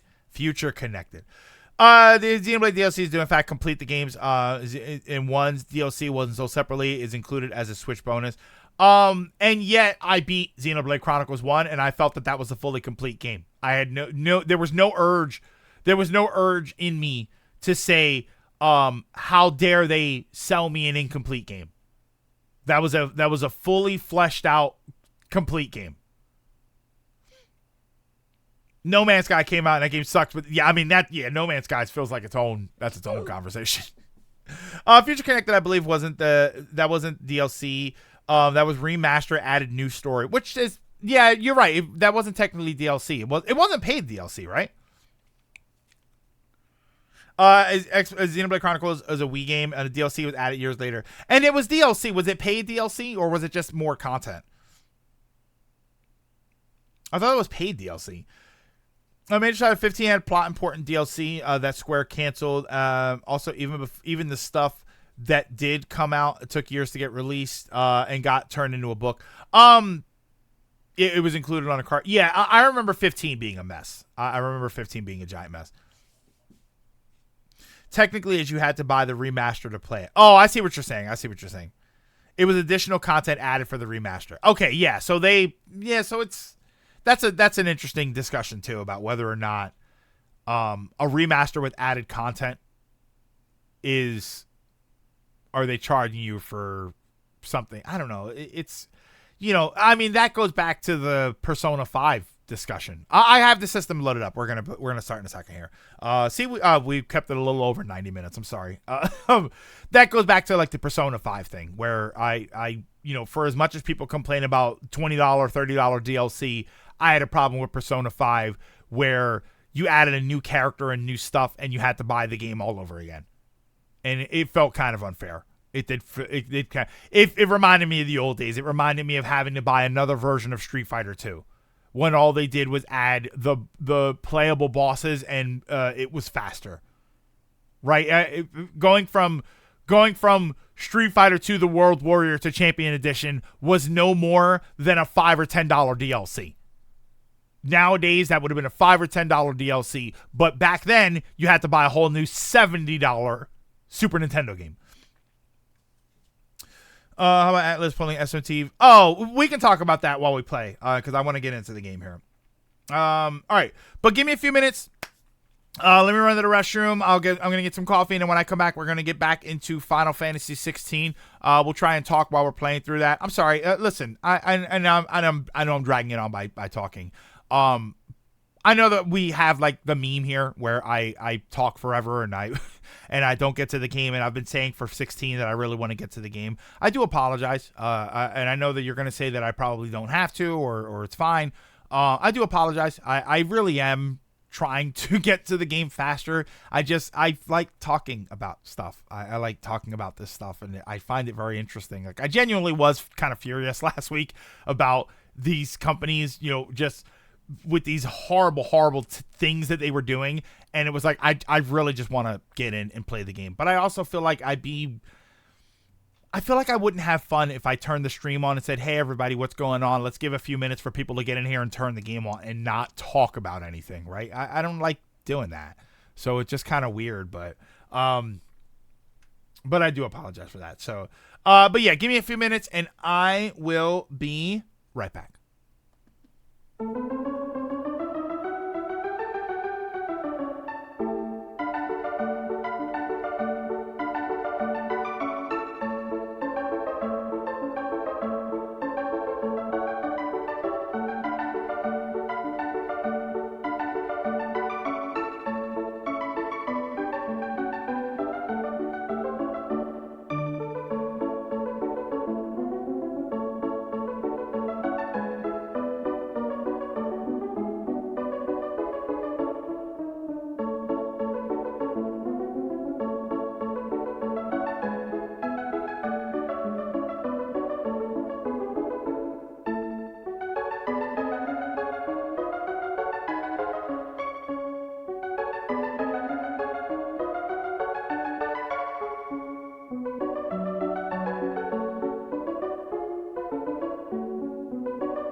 probably the Xbox fan in chat. Even I said it. I got back in there because I think the console is the best of all three right now. Whatever I play there is the best option. But unlike some, if the company's on fire, I'm not in delusion saying, man, people love to jump into hateful conclusions. Predictable One Piece reference. Lady tried to swindle me into giving her $460, claiming that the ATM machine didn't give her money, despite security cameras saying different, and that I ruined Mother's Day for her. Well, you know, congratulations. I hope she's so mad her next Mother's Day is ruined. How far into 16? About 2/3, maybe 3/4. I think maybe.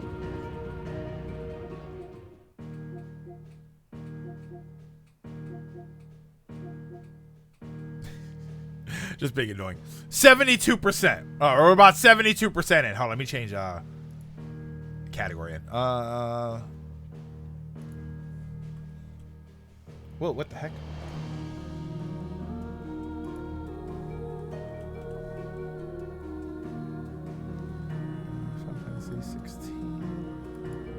We're almost done with all of my streams getting flagged on YouTube.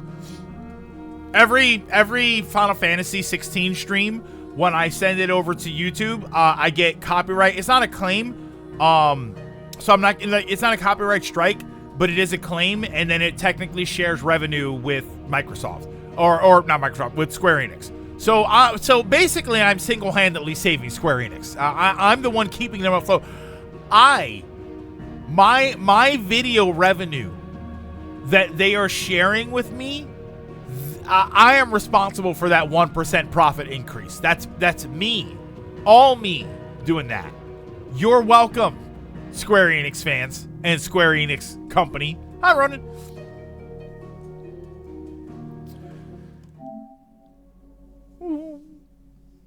Oh, yeah. So I downloaded Warzone last week. I was like, oh, I'm going to get back into playing Warzone. I played it over the weekend, and I deleted it last night. I was like, it's just not. It's just so. I was playing, I was like, it's so uninteresting. It's cool. It's a lot of fun as far as like the shooting, and I unlocked the sniper that I wanted to, and it was really cool, but I don't know. The Warzone for me, it just kind of felt like. I didn't feel like I was doing it for anything. This is kind of why I said like I kind of want to try some single player COD Warzone. I kind of want to play some single player Call of Duty stuff because at least there's a story there. I deleted it the same day I downloaded it. You need to save time. You can. You need to start hitting continue a game and saving this man. No, the Lilac. I had put the PlayStation on my TV. So normally that's what I do. Normally I just sort of, I save the game and then I put the system to sleep. And then when we start tomorrow, for instance, I won't have to do all of that. But over the weekend, I usually turn my system off completely and I take it back to my TV. So then I can play games on the couch. Because I was playing Warzone. Later, Trios, have a good one. Don't worry, Trios, give us a week and we'll be done, hopefully. It skips right to your list. Well, you saw that it didn't do that. I mean, I maybe it was because I was playing a different game before, but I don't know why it didn't do that. But for there, it started me back there. Wait, where am I going? Hold on, where am I going? Travel to Krojit Echoes. Playing Strays of Paradise, Final Fantasy Origin. You hit start game. Oh, you need to click down. I need to click down and hit continue. Okay, my bad. My bad. Krojit.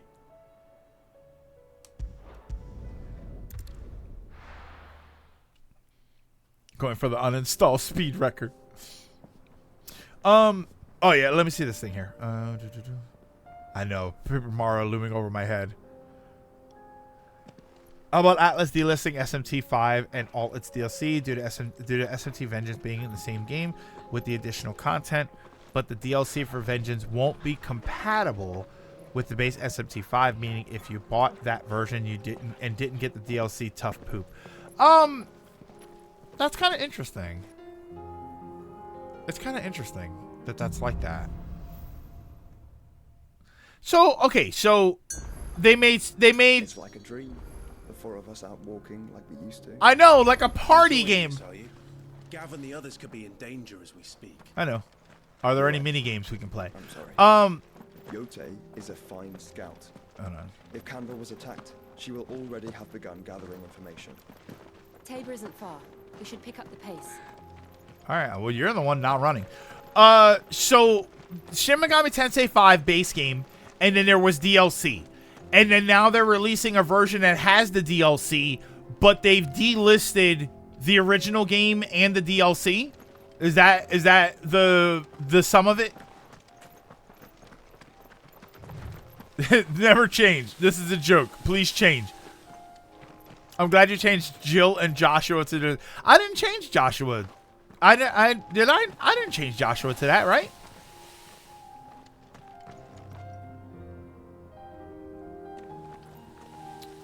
It's weird because Atlas didn't delist Persona 5 and the other versions. The game itself I'm fine with delisting, as Vengeance is one-to-one the same game with more content, so it just removes the confusion. But the issue lies in the DLC being locked out of the DLC on the base game. Oh, so that's the problem. So, yeah. So I got it right. So they are releasing a Sean in the hunt with a tier 1 subscribe for 78 months. That means we've been streaming for 78 months and like a couple of weeks, I think. But thank you so much, Sean. Very, very much appreciate that. And welcome as always. Yeah, that's Joshua's. Well, I never had the option to change Joshua's clothes. I guess I do now, right? How did I change What's-Her-Face's clothes before? How did I do that? Because you're right, I did change her outfit.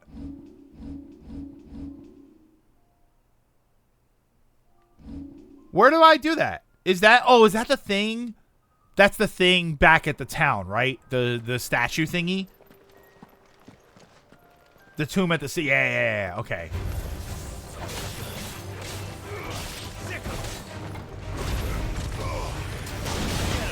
Oh wait, I forgot what I had there. Oh, damn it.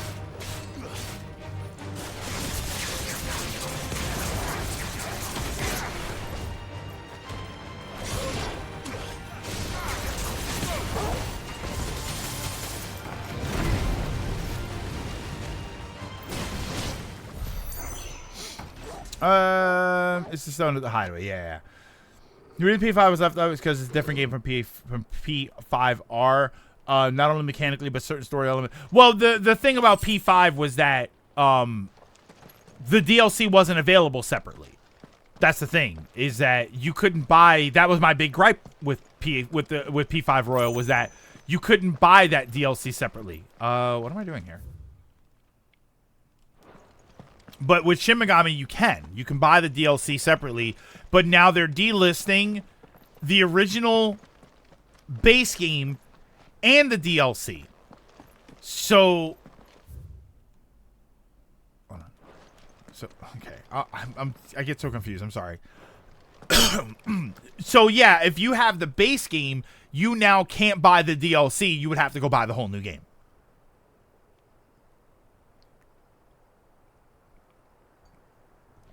Yeah, it changed fundamental parts of the game. Essentially, the way it works, P5 and P5R are the same story but different timeline. Yeah, it's Dash, and I think that's kind of the problem. Dash, from what I understand, if you play Persona 5, your brain doesn't hurt any less. It's kind of the same problem.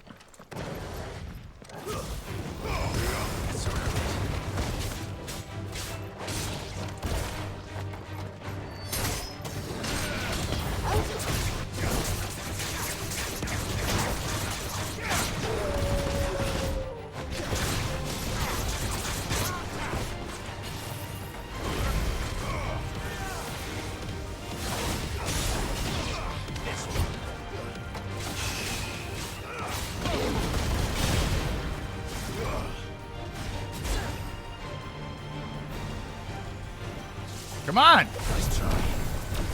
Woo!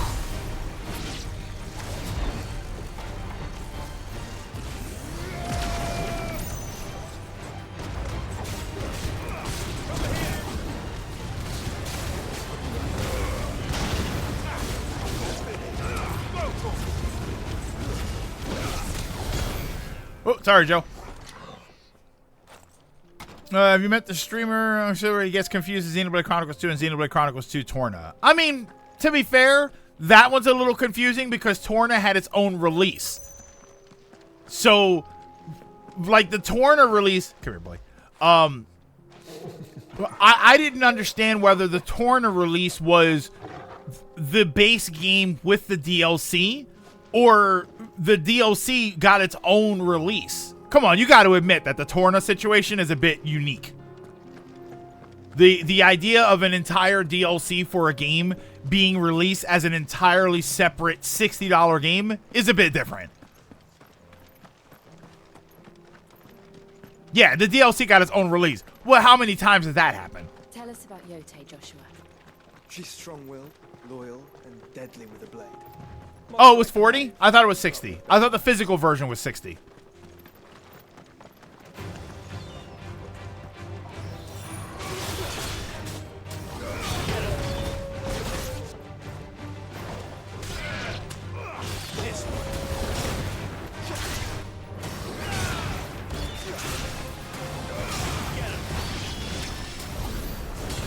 Whoops. I'm glad I'm the only one who liked Bahamut's icon. I'm just trying to. I try to use the newer ones. I really like the fiery one. I think that the Ifrit, like, I wouldn't take Ifrit off just because it makes the most sense. It makes sense like with the story. The what's it called? The Garuda one I just think is awesome. Vengeance is 65. Why can't you just buy the new content as DLC? Because Atlas said they have no plans unless it's the last. Well, that's what they're delisting, isn't it?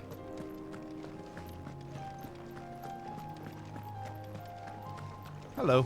I do. Where are you off to now then? Oh wait, I need Bound potions. for the free cities, perhaps? Oh, no need to say if you'd rather. Removing Ifrit We all have our on the reasons. character, like if you even can, Exactly. removing You Ifrit like on the sharing character streams feels with like playing myself, Pokemon and without your starter Pokemon. Truth be told, I could do with a bit of inspiration. Don't know which way to turn no more. Was doing a roaring trade. Oh, back I in can our name a farm. number of games that had DLC that was both standalone and as part of the main game. Like what? Like give me some examples. I feel like I've never heard of one. And the Fang went the same way. And again, not a separate release with the DLC added, the DLC content as its own game. Because isn't that what Torna is? As I always say. And not a spin-off game. I guess that would technically count as a spin-off game. Opportunity to mint guild. The delisting the OG game, but also everyone is agreeing Vengeance is just base SMT with new campaign added to it. The orcs even carry Gil. What is this? I'm not even paying attention to this I guy. do. Oh wait. Where are you Okay. off to Never mind. now, Never then? mind. Never mind. Never mind. I Bound thought for he the says free traveling cities, merchant. I perhaps? thought he was gonna sell me something. No need to say. Is that guy not really? Is that really a traveling merchant and he's not gonna sell me anything? I forgot to top my potions off before I left.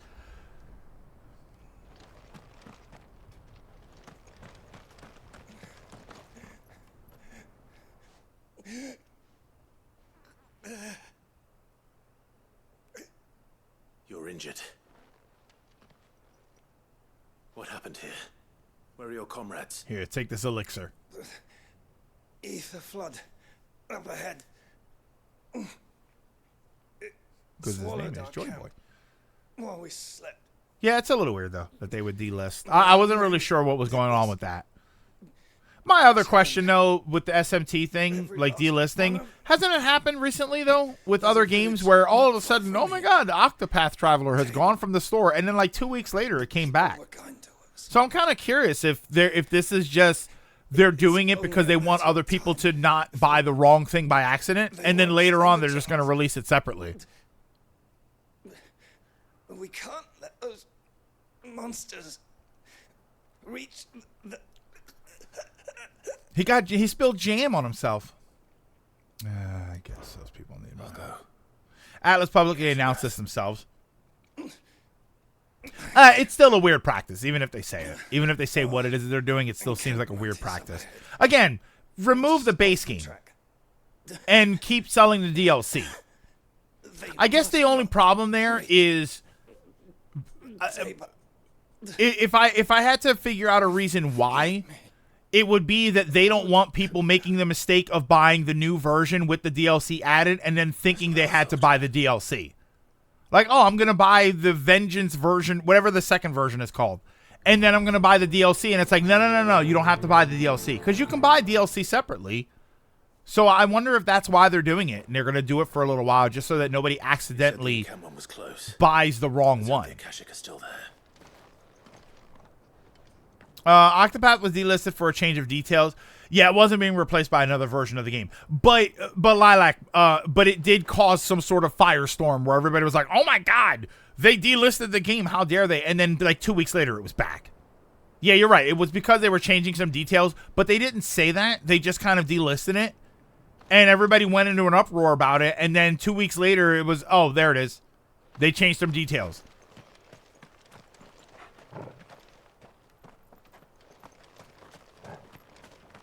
Yeah, alternatively, just sell the DLC separately and not attach to the base game. But you can do that. You do have the option to go to the store and buy, because they always tell you on the shop,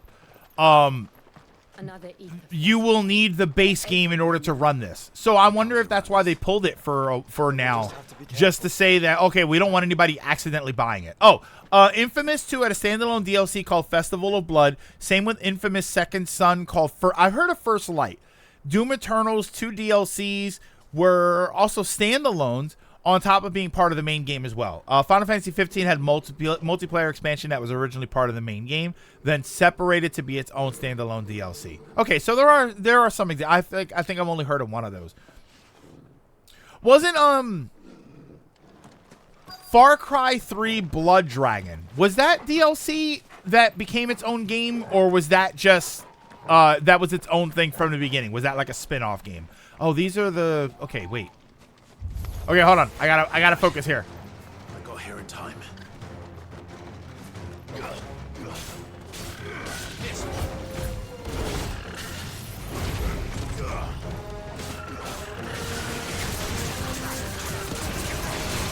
Oh, wait, hold on. That was its own game. Okay. There you go. I do this, and it kind of helps reduce the strength of some of the other ones.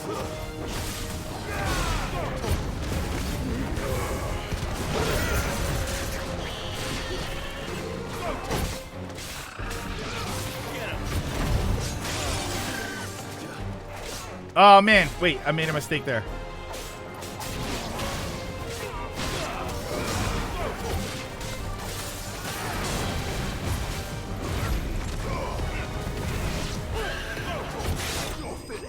Oh, my bad. Yeah, Blood Dragon got a remaster. Okay, so Blood Dragon was a completely separate thing. Far Cry Blood Dragon. Someone there! Please, I can't move my leg. That doesn't sound like an Akashic. Oh my God, he's been there for 127 hours. It's time to saw your own leg off, buddy. I'll get here. He used my pocket knife. Where the hell is he? Huh? Is he back here? Where is he? Am I missing this? Am I not seeing this? Oh, hey, look, treasure chest.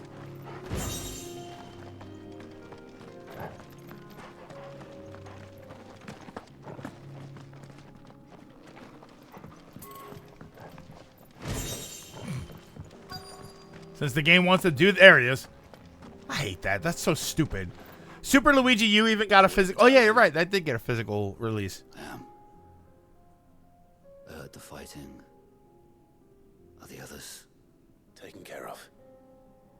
One of your brothers in arms told me what happened and asked for help. Ah, thank you. He used to call me on my cell phone. Where is he? Late night when he needed... I mean, wait, I should probably stop talking for legal reasons. Vengeance is full. You idiot bought a game of $60. Now here's the full version for $60 more. Those things you slew are no longer my brothers. Tabor is safe thanks to you. Here, you've earned it. One thing in everybody's game. Hi Hunter. So you can since desert area. Can you make a desert area and not have any cat? Yeah, I mean, I thought it had. No, wait, I thought it had cactars. Familiar. Didn't it have cactars on like a side quest or something? Mad. Why do I feel? No, I'm thinking Rebirth. I'm thinking Rebirth had that. Yeah, it didn't have any cactars. Yeah. Well, I felt like some of the enemies, like there's a lot of standard enemies that aren't here, right? I mean, it didn't have. You're Sid. I was there. Okay. In Cosmos when you killed my brothers. I was there in Rosalith when you killed my commander. Oh, My wait. war with Hugo Kupka is over. Oh wait, he's one of Kupka's I guys. bear no ill will toward those who fought. He's a Kupka trooper. My ill will. Coward. Throw your steel. Lord Kupka shall be avenged. Yeah, I was gonna. That's what I was gonna say. Dash was that Tonberry's.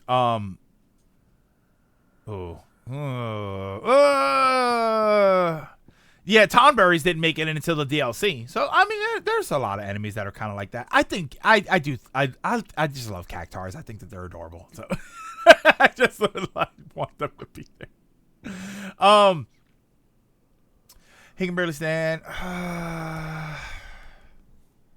He can barely stand. When your wounds have healed and your head has cooled, come and find me if you must. Though I hazard your life would be better spent in service of those who need it. Or have you forgotten your oath to the Republic? My oath? What would you know of oaths? I know how hard they are to keep.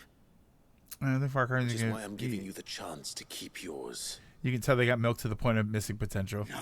Hey, cactars are busted in Mario basketball games. Lord Kupka told us of your crimes. You are an outlaw. A murderer, not some Man. Like you or anyone else. I am nothing like you. I am injured and you are not. We are not the same. Then go. Leave! Just know that I will find you, Sid. Someday. I wonder if that's like an Easter egg. Don't spoil it, but I wonder if that's like not an Easter egg, but I wonder if that's something where he'll pop up later. And like I could have killed him here, but if I leave him later, maybe that's like a super boss, right? What if he turns out to be the game's super boss? But how they changed Tonberry for this game style, I wonder if they omitted cactars as they felt it would be too jarring. I mean, Lilac, we you know, agree or not, I've talked about how because of this game's tone, like, could cactars be almost viewed as too silly? Because, I mean, Moogles are here, but Moogles are it's only one. So it's not like there's this whole Moogle culture in this game where they're dancing around and they're being really silly. So I wonder if cactars is like, it doesn't really fit the vibe. It doesn't really fit the depressing Game of Thrones vibe that this game is putting out. There's someone else playing Endless Ocean with me. Jay's joined the room. I'm not alone. I think Lilac. Not to put you on the spot, though. Lilac, I thought you played Endless Ocean. Hello, Aminals.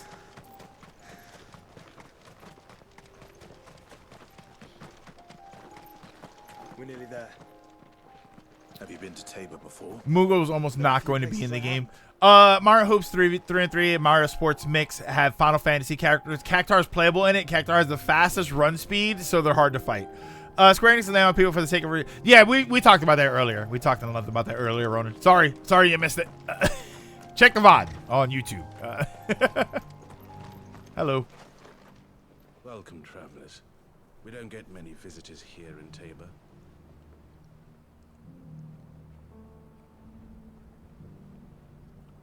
Publicly said that the DLC will no longer be sold and will permanently be pulled. Atlas was very clear. Oh, they permanently pulled it. Okay, so that's kind of a bummer. Where now, Joshua? Yeah, that's weird. That's such a weird way to do that. Just inside the city gates. She awaits us within. Okay. Here, take a look at my wares. Wait. See, like 60. Yeah, that's useless. There we go. A fine choice. Of course. Don't tell Karen I bought stuff from you. Anything else? She'll get Take mad care. if I shop with anybody else.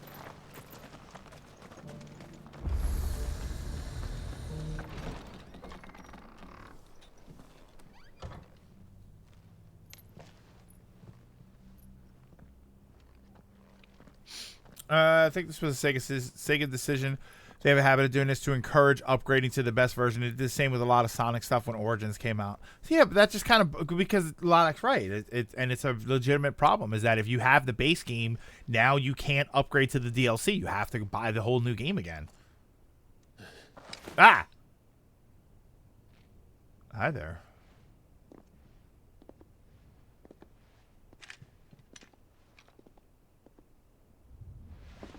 My Lord Marquis, it is an honor. What? What's happening? I am Yote, Knight of the Undying, charged with the protection of His Grace Joshua Rosfield, Keeper of the Flame of the Phoenix. Of course. And It all makes sense now. And is Marquez a thing? Would you care to elaborate? Why? Like I know of Marquis. Undying Is Marquez are a thing? They servants keep to saying the that. ducal throne. Or more specifically, to its heir. They have served our family for generations, albeit from the shadows. Since their inception, they have been tasked with the preservation and enactment of the It is an official ancestral title. communion. After the events at Phoenix Gate, it was the Undying who delivered me to safety. Ah, so these have been Since players day I behind the left this area, scenes. Yote has been my constant companion and protector. Without her sword, I would not have survived my journey across the realm. Rise, Lady Yote. Get up, Joe. You saved my brother. That's not like an insult in another language or something, is it? Joe. I but did Sorry, my I said it duty. again. Come now. Tell us what you've discovered. Your Grace. It is as you feared. The vessel we spied off the coast of the Crystalline Dominion on the night of her fall. It was the Einherjar. Woo! Beyond any doubt. The Black Galleon. Joshua. The Einherjar Chris is says, the Royalist "Slurp." flagship. What business would they have in the Dominion? Upon learning of Waloed's involvement in recent... It's an insult and gibberish. I sensed the malign influence of Ultima, and bid Yote Well, and the I'll be Undying I'll into be battle. careful about using it whenever I go to Reason Jabaria. believe that the Black Galleon weighed anchor shortly after the fighting began, and set a course due south. Now, if I ever write a fantasy story, I'm gonna have a land called Then it is Jabaria the where they Luthor speak Knights who gibberish. besiege the cities. What is left of them? Yes. And the Black Galleon sails at but one man's behest. Barnabas Tharm. I detest the man named Tharm. His name has too many consonants and not enough vowels. So you're playing PS game. It's an interesting share. Joe broke my PS4, which allows me to convert PS2 games to a file type. Interesting. That's actually pretty All the cool. more reason for them I may have to look into that at some point. Well, you are free to leave, Lord Minister. Markets abandoned, warehouses aflame, blackened hulls choking. Yeah, AGM. In the land of Jabaria, the people will be known as the Jibar X. Forgive us. We were not aware Dalmekia now subsisted on charity. How dare you? What? Hang on, guys. Oh, I thought that was two halves of one person. I was gonna say. His Majesty this intrusion. I thought we stepped up to some new level of violence. A trifle crowded, but I fear it will have to serve, my liege. PS4 firmware that's 11 or lower, you can do stuff like this. Very well. My colleagues, do you not see? The king, he has come to save us from the Akashic. What?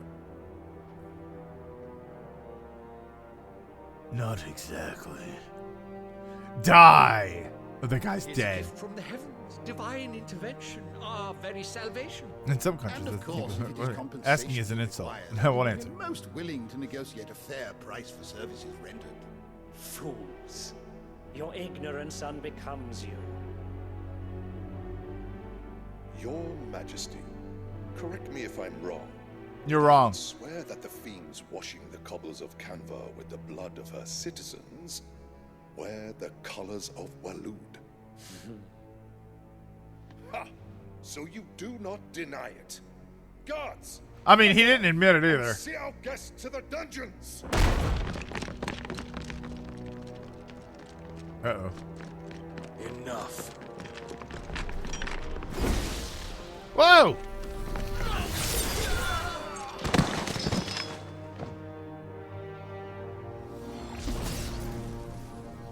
Pathetic creatures.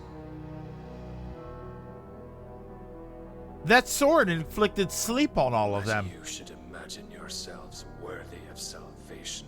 That's what... Oh, wait. All right, listen.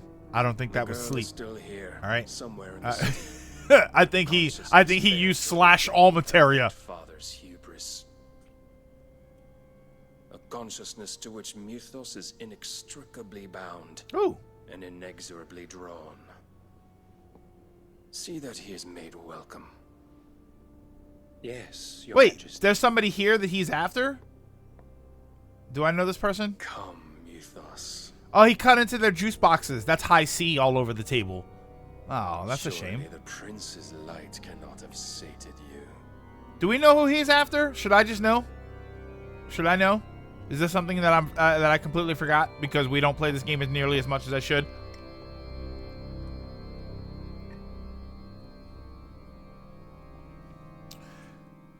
Yeah, Clive is Mythos. No, he made it sound like there was somebody there. It said like some consciousness that Mythos is bound to. So it sounds like there's somebody there Been under Ultima's control. that they think Mythos is coming to save. That's what it sounded. What we know of Barnabas's actions, I would guess some few years, mayhap more. But to what end? What does Ultima want? The tapestry. Show them. He's talking about Mario. Yeah, Kia, that's my problem. Is that I'm trying to engage in the plot more actively, like more attentively, but it's difficult sometimes. By the flames. Phoenix Gate, Drake's Breath, and now here. But what is it? It is old, ancient, even. Naught remains of the faith it represents, save what can be gleaned from the image itself. None could tell me what the one in the apothecary meant, even the Undying. But I believe it may be the key to discerning Ultima's purpose. That figure in the center, the one beneath whom the icons congregate, that I believe to be Ultima. He is a god, or at least godlike. His very existence beyond our ken. Unless Icons, and by extension, that's gods. probably Ultima if he merges with Mythos. And while some, like Barnabas, have accepted this role, others have rejected it. Like you, Clive, which is rather inconvenient, as it appears he needs you most of all. And gods don't like to be disobeyed. No, I don't suppose they do. Clive, may I tell Yote of the lake? By all means. Jote, I must inform you. I will be accompanying my brother to the Free Cities. Whilst we are afield, I would have you watch over those Clive has made his wards. Los Delan to Isag Ilith.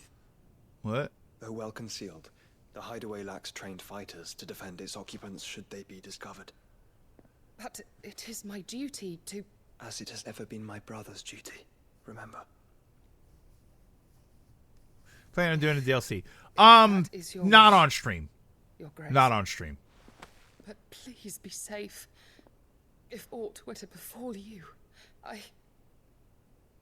You have my word. Greg might have something and not realize it's coming or not answered. Yeah. Yeah, thank you for that. That actually makes a lot of sense.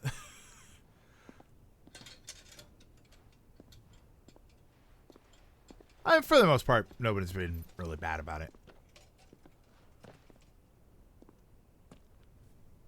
Yeah, I haven't gotten a DLC yet, but I probably will do it. It's just I have a bunch of like I don't know if I would stream it or not. I just have a lot of other games in the way right now. I still have to do the Sonic Adventure 2 Dark Story next week. Next week. It's so great to say next week. Next week we're going to be doing the whole weekend of Paper Mario 1,000 Year Door. I'm going to be playing that on stream the entire time. Let's find our friends. Spoilers, Clive's tips are massive. I mean, I'm trying to get there, right? I'm trying to get to Clive. Oh wait, I can't focus on my chest, otherwise I'll get banned by Twitch. 24-hour stream? Definitely not 24-hour stream, but probably a series of 8-hour streams. Thursday might be a little bit shorter, but there's a good chance that it's going to be like a series of 8-hour streams, at least. At least. Very deeply. And I her, which is why I had to let her go. Was he laughing? That felt. I'm assuming he was like just coughing or something, but that felt like he was laughing. That's why I had to let her go. That was so disrespectful. Who among you is bold enough to heed her call? Okay. Oh wait. Is one of those stone things here where I can change her outfit? No. So let's get a move on.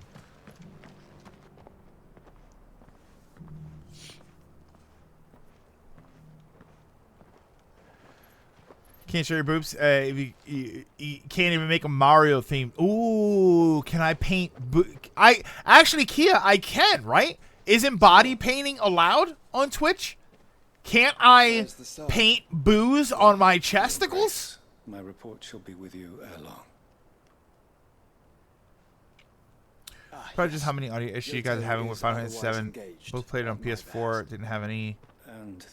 With Final Fantasy 7? Fulfilled. Rebirth? For as you see, I or remake? United with my first shield. I am Cyril, Knight of the Undying and bearer of the Burning Quill. Charged with the boobs! mortal deeds of His Grace, Joshua Rosfield, keeper of the flame of the Phoenix. Oh, an HD. Archduke oh, okay. I entrusted Cyril here with overseeing the investigation into Ultima's origins. Findings from his brothers and sisters afield are delivered here to be. And you played it a lot, like you played it on PS4? Just how many Undying? Because we're playing it on a PS5. Nearly enough, milady. Yet we are glad to give our all in service to the Phoenix. Such is, and has ever been, our creed. I see. Yeah, I played it on Switch and didn't have any problems. Associates, I have mine. But you may now think of them as ours. That won't be a problem, will it? Yeah, 3 times the 100% as well. The Phoenix is our sun, and we but the shadows that quicken in his radiance. It is from the darkness that we serve, both him. Oh, I thought there was Dawn Band for a second from Xenoblade Chronicles 1. Pray accept this token. It's a button I can wear. A phoenix down. For as long as you bear it, members of our order will reveal themselves. Oh, it is a button. If there is what is with this game and buttons that you wear? You are dismissed. Or symbols that you wear to let other people know. There's so many of these. It's a Canva then. We'll talk about oh yeah, thank you for the Helldivers 2 run. That was a lot of fun. That was interesting. I think somebody said it was like the second or third time that there's ever been an SGP video without John. Where is he putting it at? My theory, Dash, is that he looks like a TGI Fridays employee where he's just got suspenders with buttons all up and down them. And yeah, Phoenix down. There we go. A little classic Final Fantasy right there.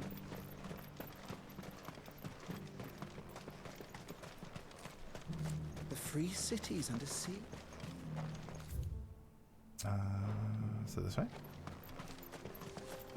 Right? All right.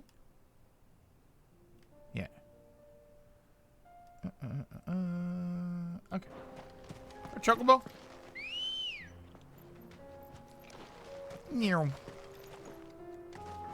He could climb these 37 pieces of flair. If you want him to wear 37 pieces of flare. Just make the minimum 37 pieces of flare.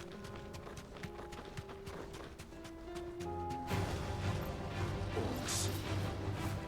Then let us be rid of them. Be safe. Hello? Yeah, thank you.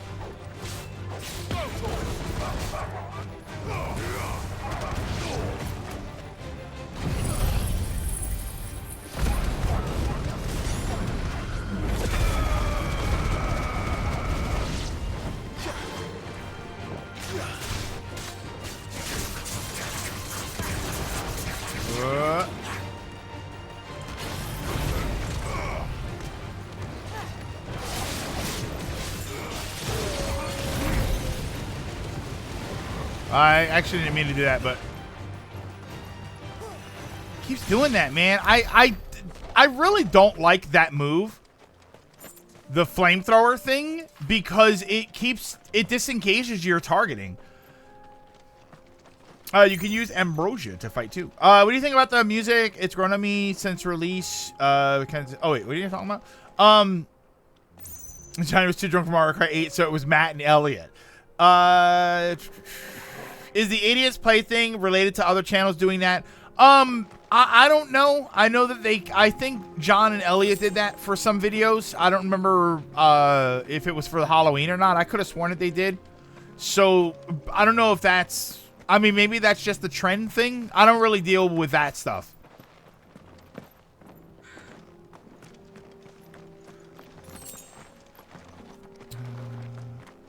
Oh, the 16 music. Do I like the 16 music? I like it. I like the music. I mean, you know, barring one weird inclusion that apparently everybody was really happy with, and I thought was a fine song, I just didn't think it fit very well. But barring that, I like the music. I think it all fits very well. There isn't really anything that I mean, what do I not like about this game? It's hard to say. Like, I mean, the only thing I could really think of as to say I don't like that. Wait, hold on.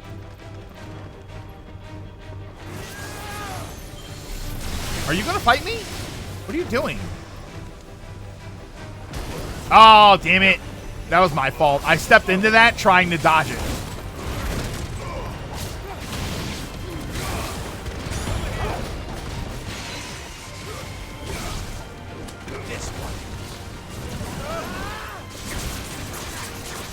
What's that TV show? Yeah, I mean, the only thing I can really think of to like not like about this game is just the fact that it's different from a lot of the other Final Fantasies. Like I feel like the things that I don't like about this game are related to they're different from what I'm used to or what I was expecting. I don't feel like there's anything that I think, man, that's terrible. Yeah, I don't know. What do I think is I think Final Fantasy 16 music is kind of background noisy. Yeah, I mean, I do think that. I do think that it doesn't really take the forefront. I don't know how much of that is my fault though, because I feel like for a lot of games recently, I don't really find the music memorable. It takes a lot for there to be a song that all of a sudden I say, holy crap, that is a standout song. Like, I thought the music was good in Xenoblade Chronicles, but I couldn't hum any one of those tunes if my life depended on it. I just think it fit very well. I think that that's what I've been noticing about video games is that, for me, a lot of the music fits really well, but it doesn't really stand out on its own. And I think that's a me problem. I don't think that that's something wrong with video games.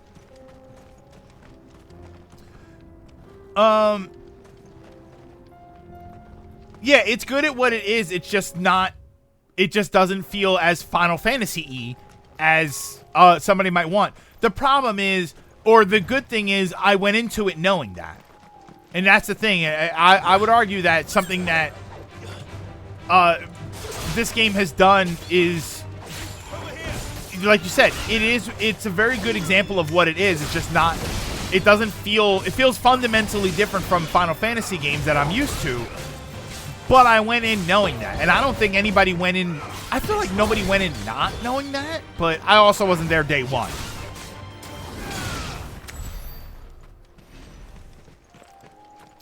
I want the 16 OST to be on Spotify. I'm gonna be waiting years for that. I mean, do you need it on Spotify? Can you just download it?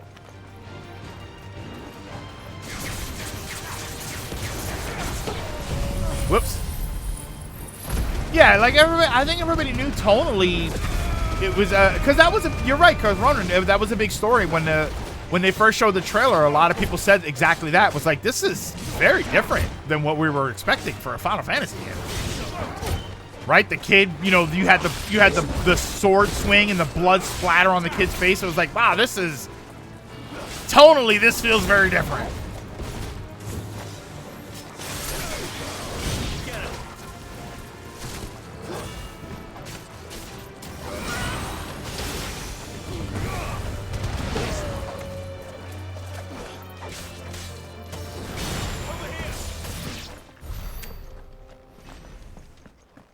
Even the pro tag is different. Yeah, but I'm used to the pro tag being a little bit different. I think if anything, the thing that I can't say I'm missing is it's the thing that I noticed the most is that, and we talked about this some while back. I think the thing that I just noticed the most that's missing is the lack of levity. I do feel like there's the lack of levity, which I don't really have a problem with because it fits very well in this world. This world, if this was a regular Final Fantasy game and there weren't that many jokes and there weren't that many sort of silly quote unquote moments, I would say, wow, it's weird that the game is like this and there aren't that many of those moments. Whereas, because of the way this game is, because of the dark tone, the depressing, you know, Game of Thronesiness, it makes sense that a lot of those things that you kind of think of when I think of Final Fantasy games, it makes sense that they're not there. I'm guessing that's a side quest. Something that I didn't pick up.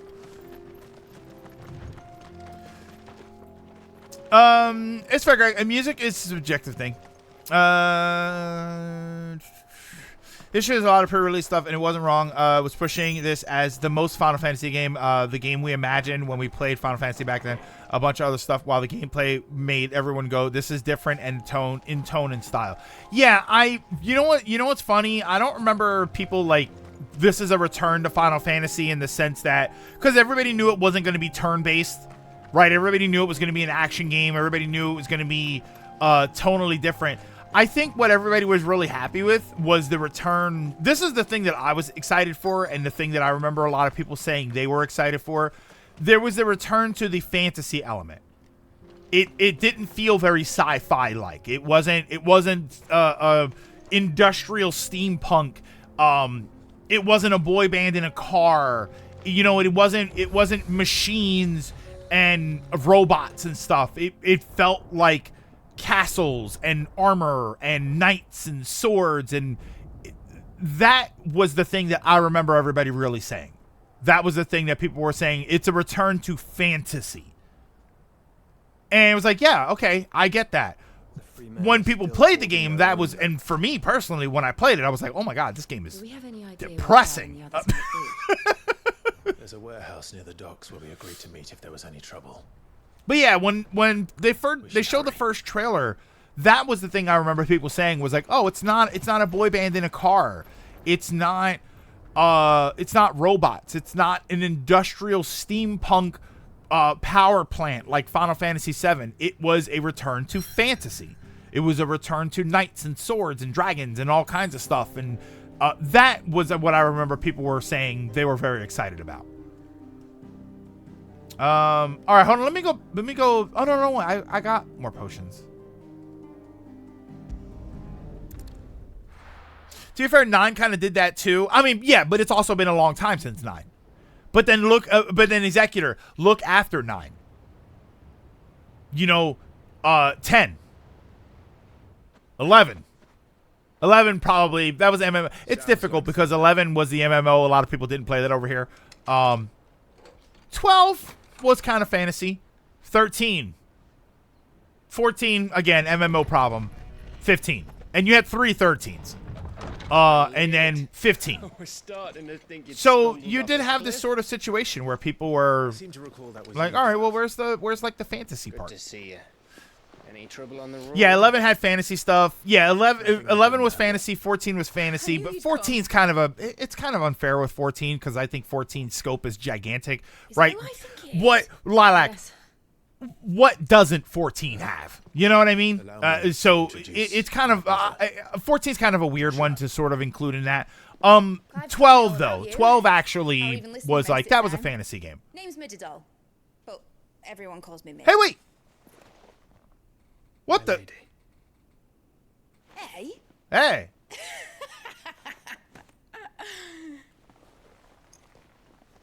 Oh, he thought she was like a fancy lady. But at best, she's mid. Yeah! Love him! My boy. Uncle Byron. Yeah, buddy! If Byron dies at any point in this game, I'm going to delete it. I'm going to be mad.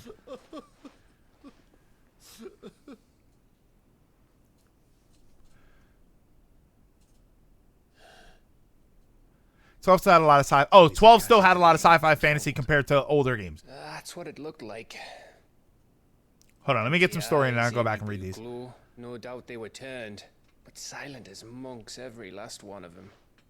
Your man here I prefer sci-fi. I do appreciate it. Went back to the type of fantasy for variety's sake. Saw more than a few in the city. They moved in ranks with a. Oh, he's an axe user too. Interesting. Their own. Ultima's doing. 14's even getting a GPU raid? Perhaps. You mean like a 4060? What of the city? The people? Dead, mostly. Oh. Mostly, but not all. A handful managed They to were lock like some of the themselves in OG their fantasy villas people, before yeah. the horde arrived. This is the game I always wanted Some to make in the years ago, which isn't bad. to Probably the was west and a few others on the far bank. Clash with how very un-Final Fantasy this game is in tone. If the Akashic stumble across either hiding place, a few bolted doors won't hold them for long. We need to find them. After 9, we had Surfer Kid, Ariana Grande, MMO, mid-fantasy, sci-fi fantasy, from what I saw. MMO with steampunk, Backstreet Boys, and then this. You look to those across the river. Yeah, so you look at all of those games in the middle. Not at all. We find the villa and try the servants' entrance. Understood. Okay. And what of us? Mid, is she fit to sail? The ship, the mithril engine could probably do with a few more tweaks. Then you better work fast. Even if we do reach the survivors in time, they'll never make it to the hideaway on foot. You leave that to me. Oh, that's what you meant by GPU raid. Doesn't get herself into trouble. That looks awesome, though. Look at the visual there. I'll keep him safe. That's such a. That's the Lilac. If that's a piece of key art, that's amazing.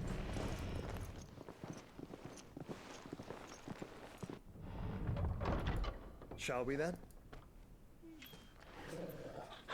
And you keep Clive safe. Okay. Be careful. Both of you. You too.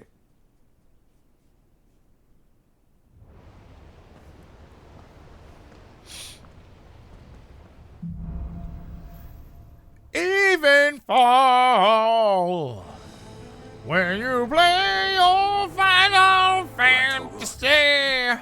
Whoops, sorry. Let's find those survivors. Oh wait, I don't have a map. Even when I was high fantasy, but Final Fantasy was the main part. But the fantasy. Oh yeah, like even back. I mean, even back as far as 1, you had. I mean, airships was sort of like a thing, but. Final Fantasy 1 had a tower with a I mean there was a robot. Yeah, Final Fantasy 1 had robots. They don't stand a chance against those things.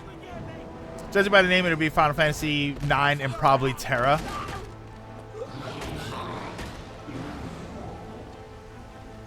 And it certainly wasn't the Final Fantasy.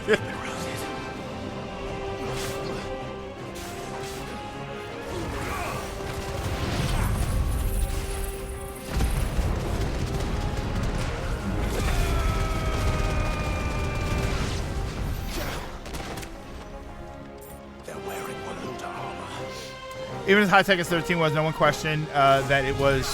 Whoa, whoa, whoa, whoa, whoa, whoa. Hold on, I'm going to pay attention here.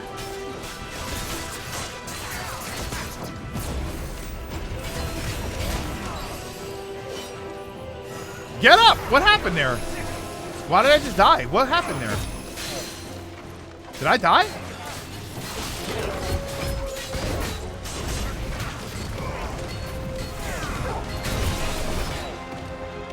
I'm very confused. Hold on, I need to pay attention here. What the hell is happening here? I can't. What?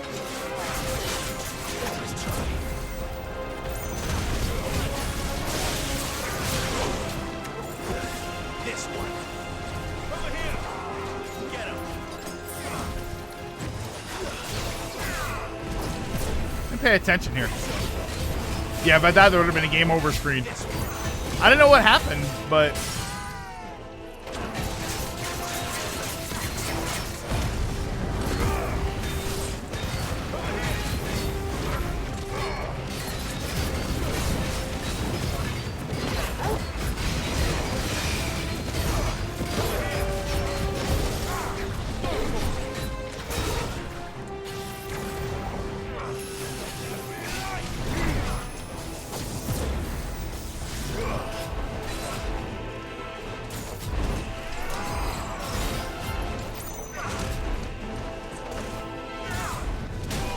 Ow, damn it.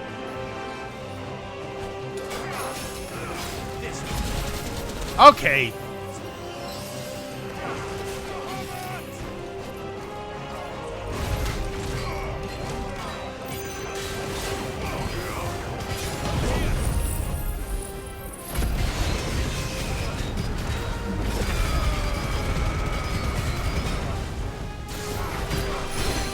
What? Okay, that was weird.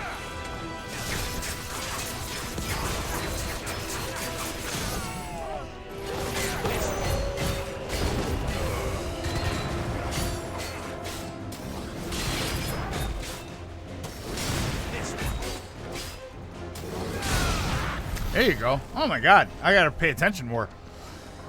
My birthday's I've seen a lot. I can remember what the MC is a jerk.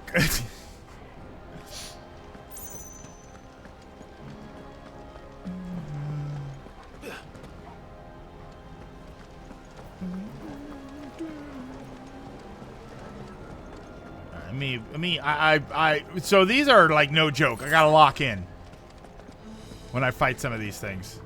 And no, I keep hitting the map button like there's a map.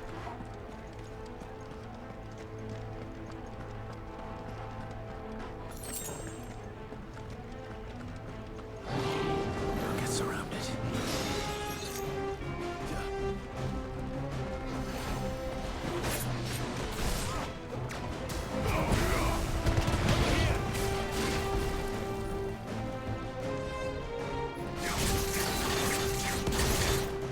Ow! I needed that.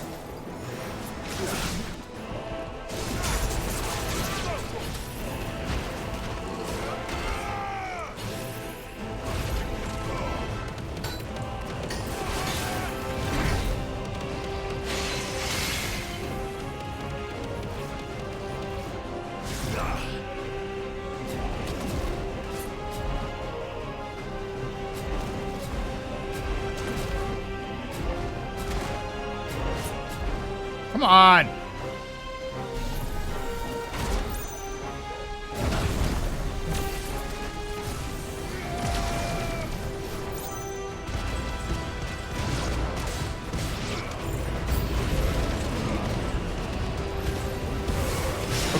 I wasn't targeting that guy, but I hit him anyway. Whatever.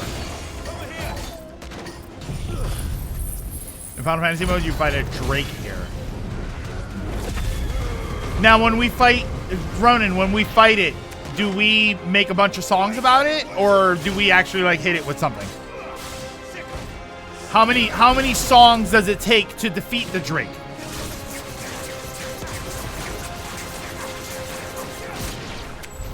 What happened to the Royal Army? There's nothing but monsters here.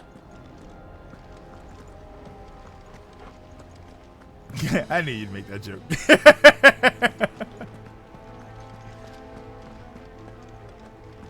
There we go.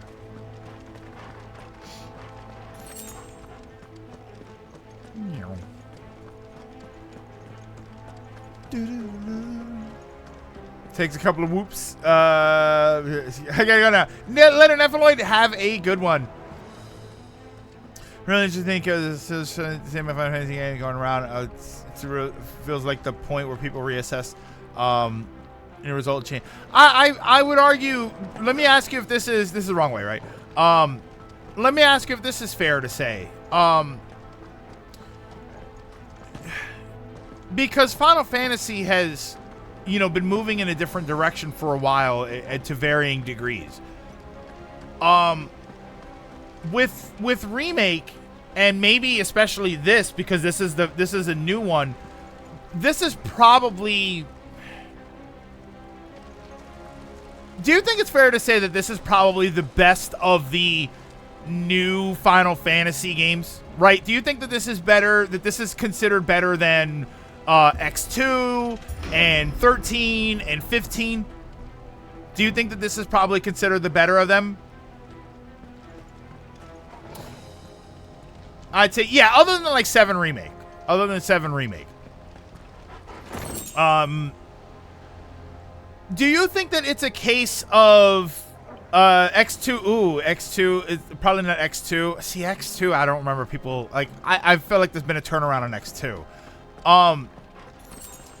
Yeah, see, you guys saying X2. I didn't like X2. I couldn't stay in that game. Do you think that it could be a case where what it takes to change people's tone on whether or not they want to see Final Fantasy change? Do you think that some of it has to do with whether or not a good game comes out? Because obviously you're not going to say that you like the new direction of Final Fantasy if the game that represents the new direction sucks. So I remember when X2 came out, there were a lot of people that didn't like it. Hang on.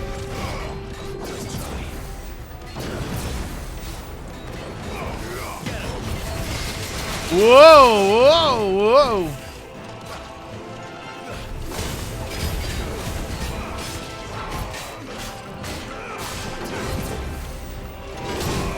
Oh, no way. Obviously, 13 has the reputation that it has. 15 had... I remember people complaining about 15. Like, do you think that this is probably one of the best ones? So this is the first time you think there's a lot of people that this is the first time they said, yeah, I like this. This is a new style Final Fantasy game, and I dig it.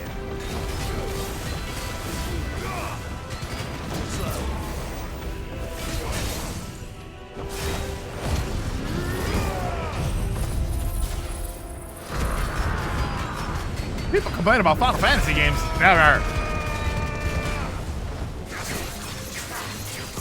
Oh, wait. Damn it.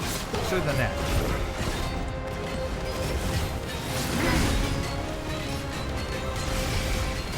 People have hated Final Fantasy since 8. Yes. Yes. Absolutely.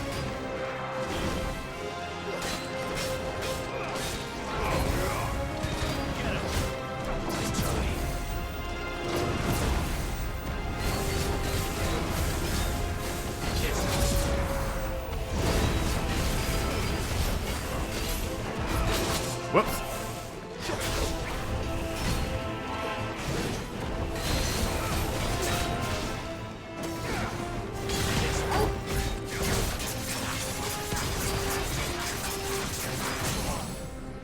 Yeah, I don't know. I wonder if maybe I should try X2 again and really give it a good shot, but God, I hated it when I played it for like 5 hours and I just didn't like it.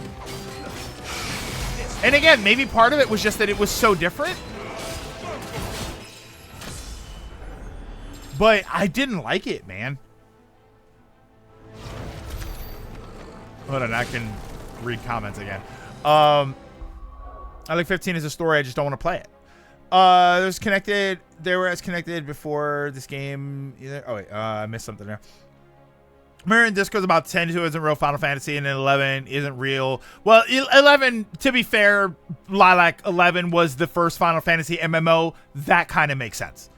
That fundamentally 11 was a different game than the 10 games that came before it. So that one makes sense. But yeah, I mean, people said that. 8 felt too different. 9, I think everybody was kind of okay with 9. 10 was way too different. 11 was obviously way too different. 12 was too different. 13 was too different. 14 was another MMO situation, and 15 was too different. Like, and X2 was too different, right? They all had that discourse. This isn't Final Fantasy, has been going on since 10. But again, that's kind of my point. Is that you're right. This whole thing about it doesn't feel like Final Fantasy has been going on for a long time. But the games in that time frame have all been received in different ways. 10 was kind of not, we talked about before, 10 I don't remember being well received in the beginning. It wasn't. Not early on. Hold on. 10 too was very different. 11 was MMO. 12, I remember people crapping on 12 when it came out. It's one of the reasons I ended up not playing it, was just because everybody said it felt very different, and I had a bunch of stuff on my plate at the time anyway, so I wasn't really, I probably wasn't going to play it anyway, to be completely honest with you. 13 was very different, and 13's reputation kind of soured the other two, so I think a lot of people wouldn't have even played the new ones after it. 14, MMO problem again. 15 was very different. This game, also very different. But out of all of those games, I question whether or not this is the one that right off the bat was the most well received. So I wonder if that has to do with everybody sort of receiving the new direction of Final Fantasy a lot better now. You have this, and yes, you do have 7 Remake and Rebirth. You know, again, no one's going to be happy with the new direction of a franchise if all of the games in that new direction are not viewed well. Sure, some people like some of them, but the vast majority of them don't all agree on one being very good. This game and Remake, I think most people would agree they are good games. So I wonder how much that has to do with it, where people are like, yeah, okay, I'm okay with it now. Now I see what the new direction can look like and how good it can be. Hold on, I got a few here to read here. I say 16 is Final Fantasy. She said, that's what mattered in the end. 16 was when we all public acknowledged how much Final Fantasy has changed. I remember hearing the discourse about how 10... Oh, yeah, I read that. Games like 10, 13, 2 were ignored because of the reception of the original. Exactly. And the MMOs are treated like MMOs, which is fair, Dash, because a lot of people don't like playing MMOs because of the gameplay loop of an MMO. That's totally fair. You're always... I'll always understand that. Did you hate the cutscenes or the gameplay? Yes. Yeah. I didn't like it. I didn't like the gameplay loop. I didn't like for 10-2. I didn't like the same way people criticize 15 for being a boy band. I didn't like 10-2 for being a girl band. I was just like, I don't, this isn't what I want to play. This isn't what I wanted to play. Oh, do you mean Mega Man X2? Yeah, even if you got used to the gameplay, you'd hate the game structure. There's a lot of important missable stuff for X2. Hang on. Unreal 16 is so much bigger. It's because we're more connected and easier to complain to each other. It has been going on since PS1. If you were a fan prior to 7, I mean, I was a fan. Yeah, I've been a fan since 1. So. Hang on. I'm trying to catch up here. With 12, I think I figured out how to fully explain the battle system. It's a cross between Xenoblade's auto battle system and Unicorn Overlord's battle setup with menus and 12's gambits. Interesting. I didn't buy 12 yet. I think I should buy that. Misogynist Greg confirmed. It's kind of like Sonic in being wildly different from itself. Kind of to your point, I'd argue even then, as recently as 15, the majority, because there's always not my Final Fantasy, people agreed. It's boy band. It's certainly Final Fantasy. 16 is the first time we all really publicly went, you know, Final Fantasy has really changed. And what I guess what I'm asking is, because that's the thing, like I feel like people have said for a while that, boy, Final Fantasy has changed. I think the problem is most people have said, boy, Final Fantasy has changed for the worse. And I feel like 16, I'm questioning whether or not 16 is the first time people have, maybe not unanimously, but have mostly said, boy, Final Fantasy has changed and it's for the better. You know, because normally when you hear that, when I heard it about 12, when I heard it about 15, I heard, boy, Final Fantasy has changed, and they didn't mean it in a good way. They meant, this is not what I'm used to, this sucks. 16 feels like the first time I really, and again, remake and rebirth. I keep saying 16, but that's because I'm playing it. I feel like those were the first times that people were saying, boy, Final Fantasy has really changed, and I'm happy for it. The only difference, the reason I think the reason I'm saying with 16 is because with remake and rebirth, you were also remaking a game that was the quintessential, one of the quintessential Final Fantasy experiences, so people were just mad that it wasn't that anymore. But 16 is the first time it was never, it's not like there was a turn-based 16 before, and now this one's action-based. This game has always been this. And I feel like it's the first time people are saying, yeah, this is awesome. This is, and again, some people aren't, but I think a lot of people are saying, I mean, it could have been game of the year. See, I don't get the impression there's a consensus that it's better. I think it's pretty mixed. See, that's interesting. I feel like I've seen that a lot where it's like, yeah, I mean, it was, like I said, it was almost game of the year. And I wonder if what's skewing my view on that is that as an action-based game, you now have more people engaging in it that wouldn't have before.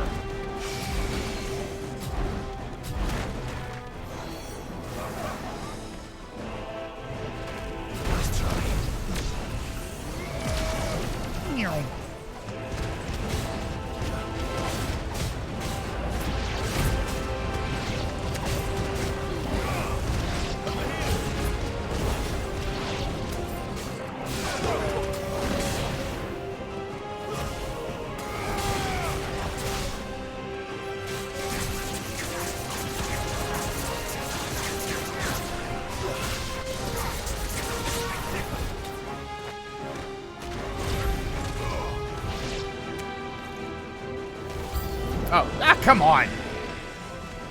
Holy smokes. Too slow.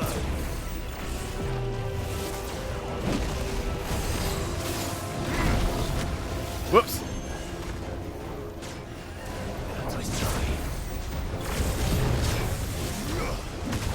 God, that stupid removing my targeting thing is killing me, man.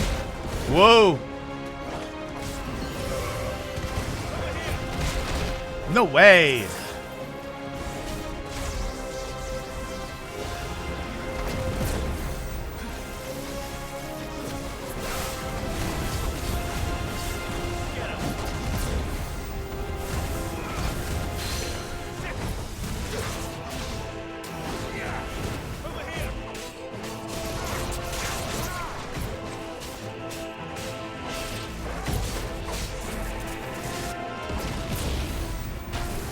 Oh, no way. I dodged it, but...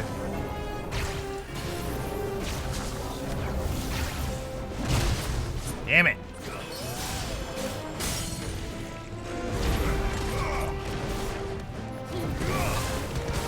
Oh, wait. Oh, no. Oh, I screwed that up. Oh, wait.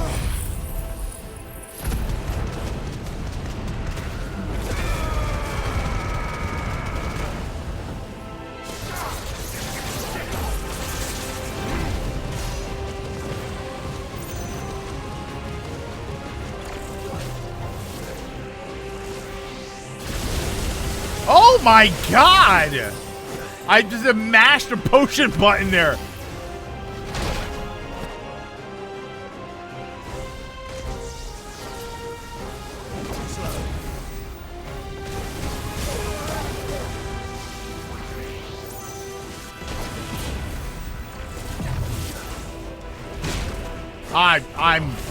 I'm not in it right now. There we go. Hold on.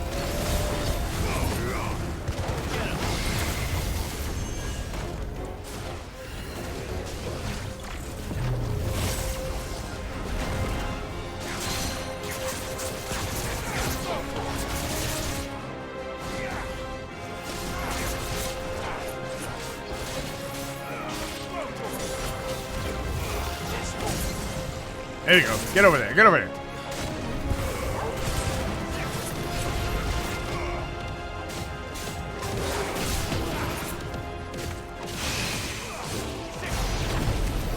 This is the Agora. I'm just mentally, I'm just out of it, and I'm trying to like. There may still be survivors inside.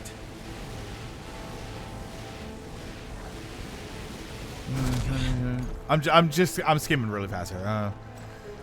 Alright.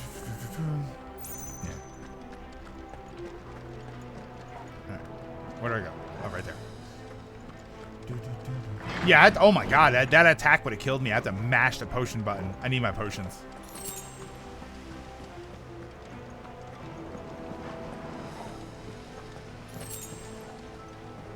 Times the 5 was wow, it's 5 o'clock already.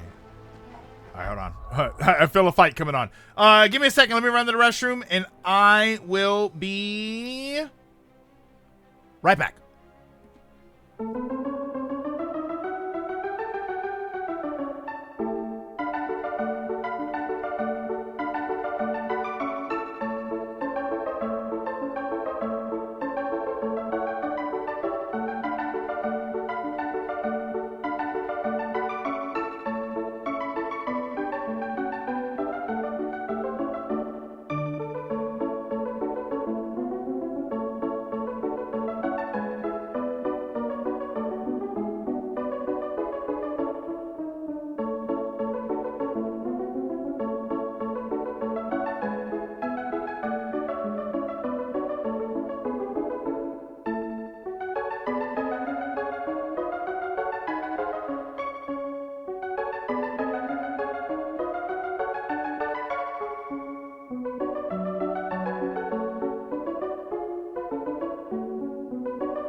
Hang on 1 second.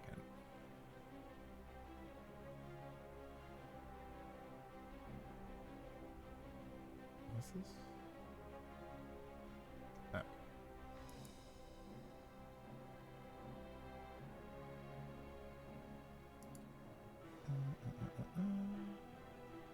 Alright, sorry about that.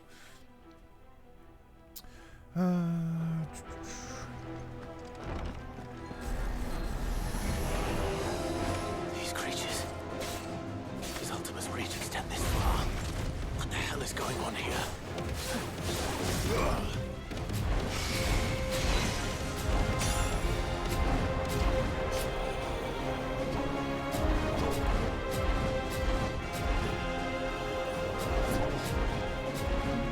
Hello?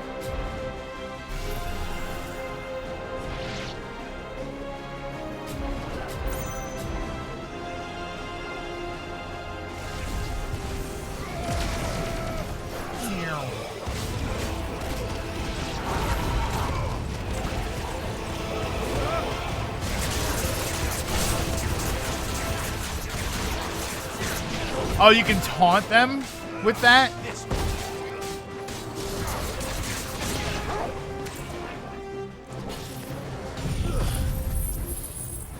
Yeah, I wasn't sure what was happening there. Because then you want to like dodge their attacks and stuff.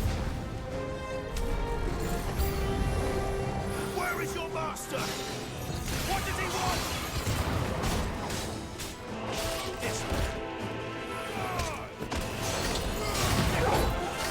What the? Okay, there we go.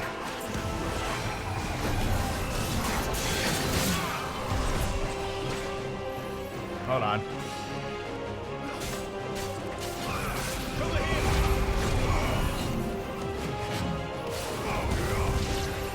I'm after that one.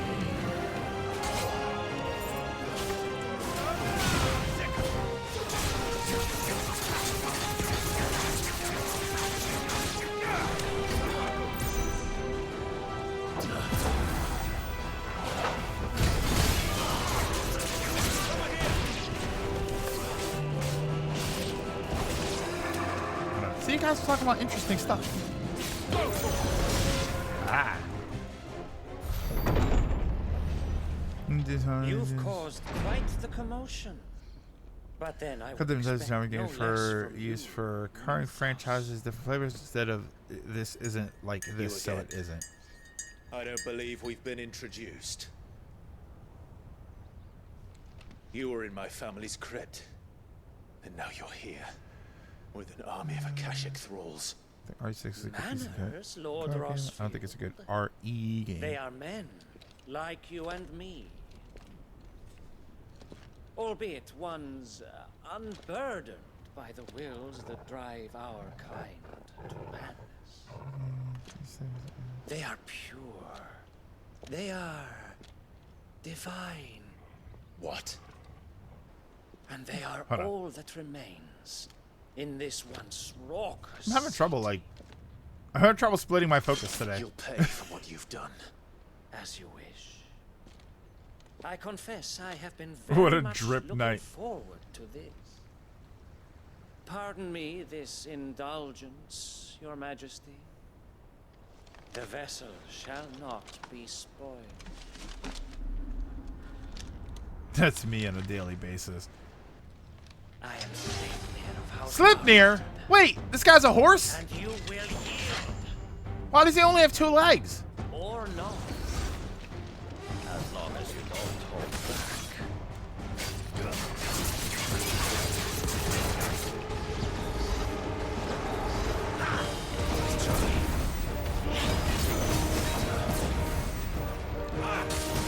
back. Okay.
Come on, get him. Here we go.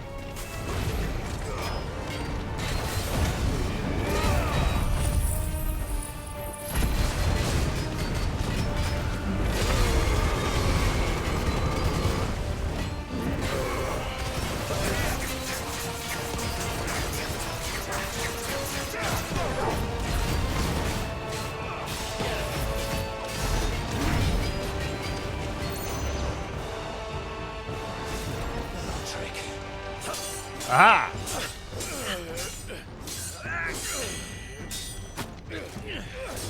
When wings of light standing still causes the meter to go up faster. Oh, okay. I thought you had to be like near the enemies. Seems uninspired. It is just that I expected so much more from our chosen one. Yeah, I was trying to move around. Perhaps this will kindle your flame. What now? A gift from my liege lord's armory. Gungnir. Watch closely, Nilfos. It shall be engraved upon your soul. Anybody know the game? Come on.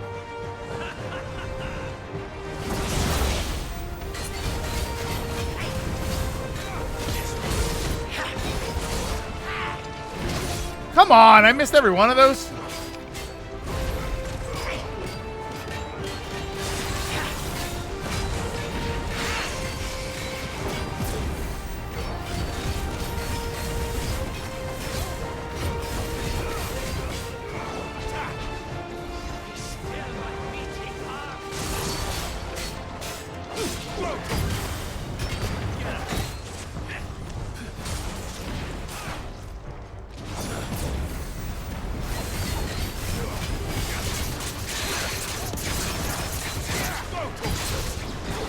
Oh, I missed the window, damn it. Oh, no. Oh, okay. I thought he was going to hit me with that.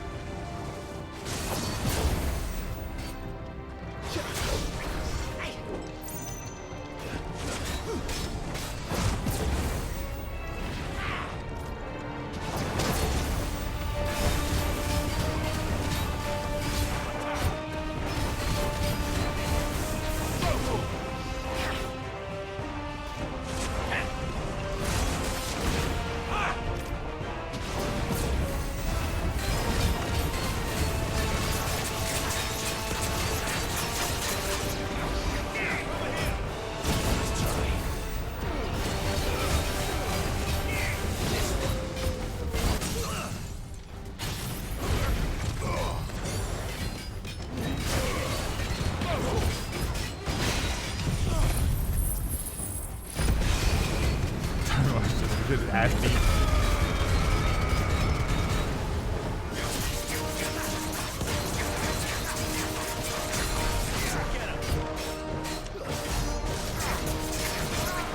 One is seldom enough. Whoa, whoa. Actually, I wouldn't. Whoa, no. Too slow. What? Jumping? When's the last time I needed to do that? Oh my god.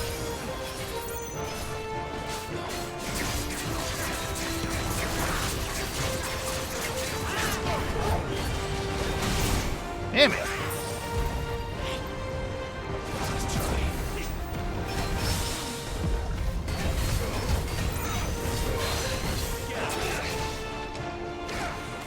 Against Titan, actually.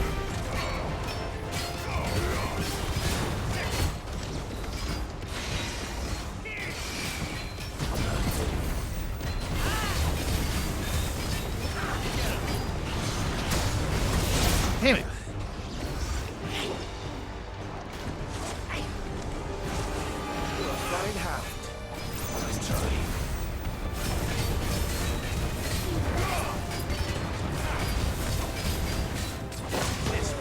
Look at that. Oh, I used the stone skin.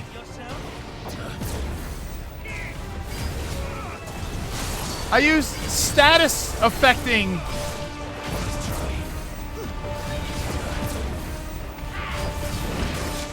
Oh, no way. I missed that last one.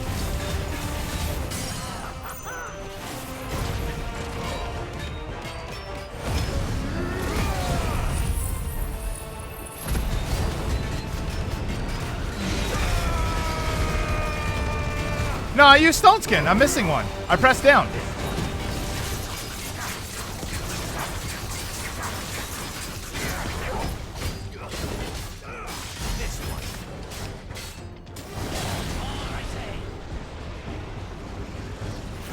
Yeah, I'm all out of potions.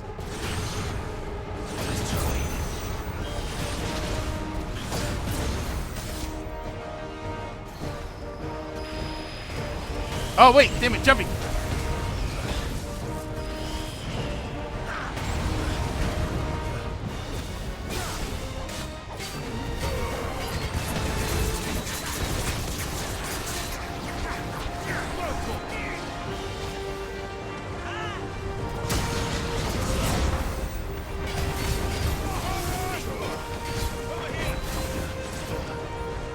Oh my god, get out of the corner!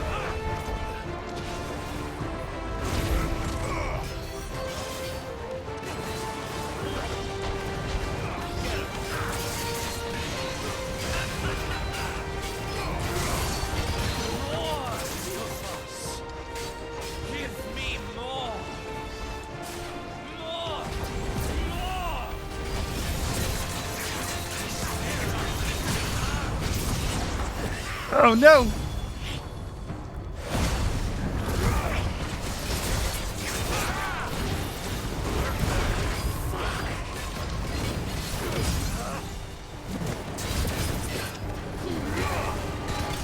Oh my god, I almost died. Yeah, bad angle on that camera. Holy smokes, I couldn't tell what the hell was happening. Wow, I can't believe I almost died there, but I didn't. Look at that. I have pixels of health. My liege. How many times have we seen this guy? He's just already dead.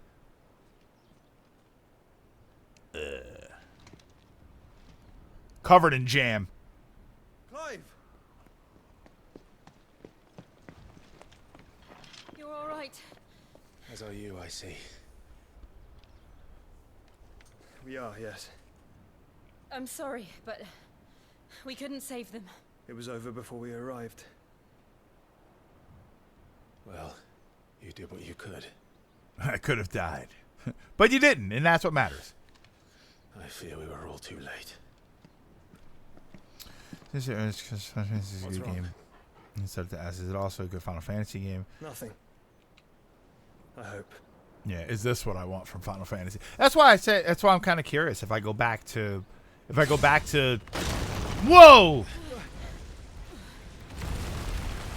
Run! What are you doing? Don't stand there. If I go back to like 10-2 and 13, you know, would I enjoy them more? I'm kind of interested.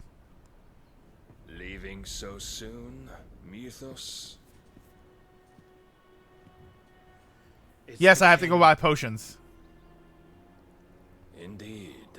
You may kneel before Barnabas Tharn, Warden of Ash and King of Walud.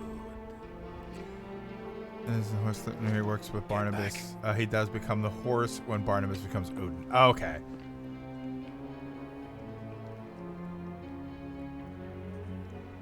Probably not 13.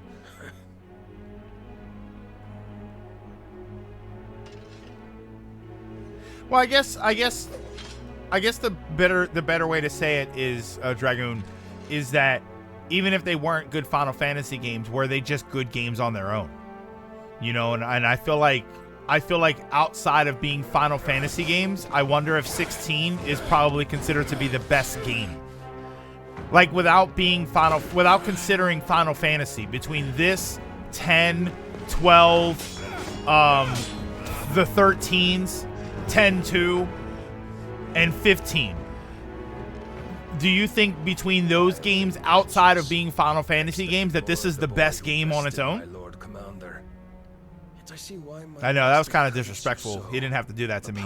It's because I only have 1 HP. Yeah, there you go, AGM. It's because I only have 1 HP.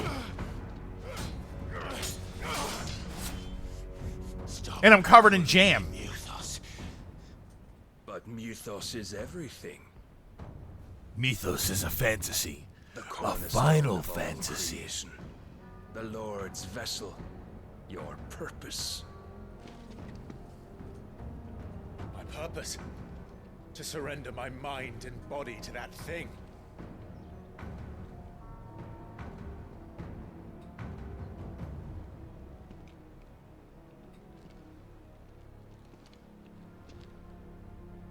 No, Your Majesty. My purpose is my own. I made a promise to my friends, to my people.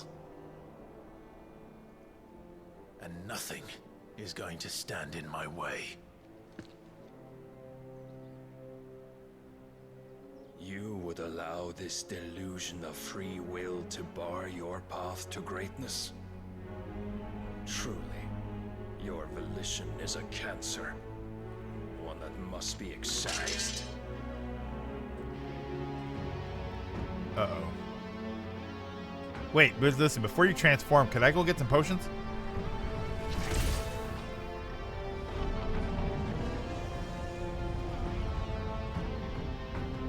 Try it.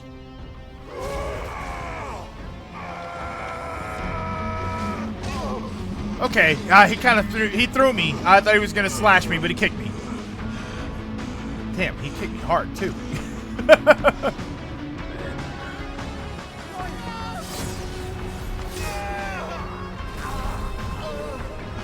Oh man, it un-Ifrited me.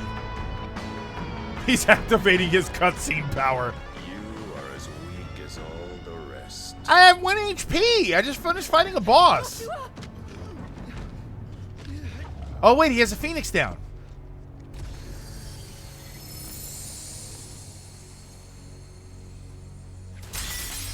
Uh-oh.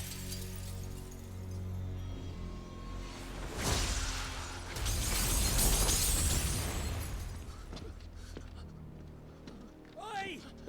Oi! This way! Hurry!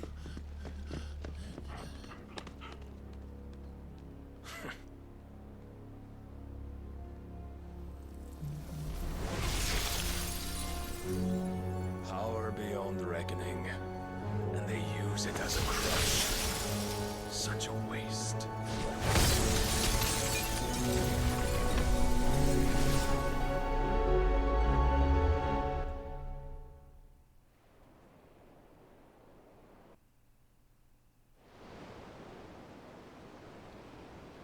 Wait.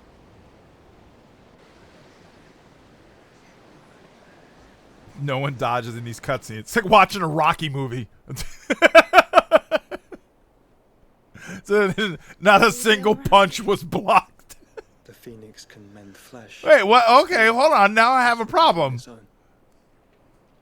I'm afraid the rest is up to him. This place is remarkable. Outfitting it must have been no small feat. But why go to such trouble? That beauty's belly's filled with wonders the world ain't ready for. If the guilds caught wind of what we were up to, they'd all want a piece.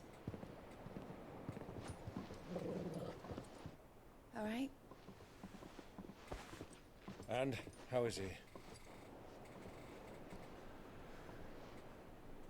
Do not blame yourself. He was doing a challenge. Nobody blocked anything in those movies. It was crazy.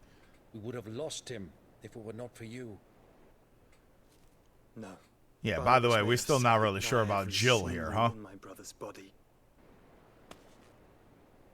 But he made certain the wounds were not fatal. Nigh every sinew?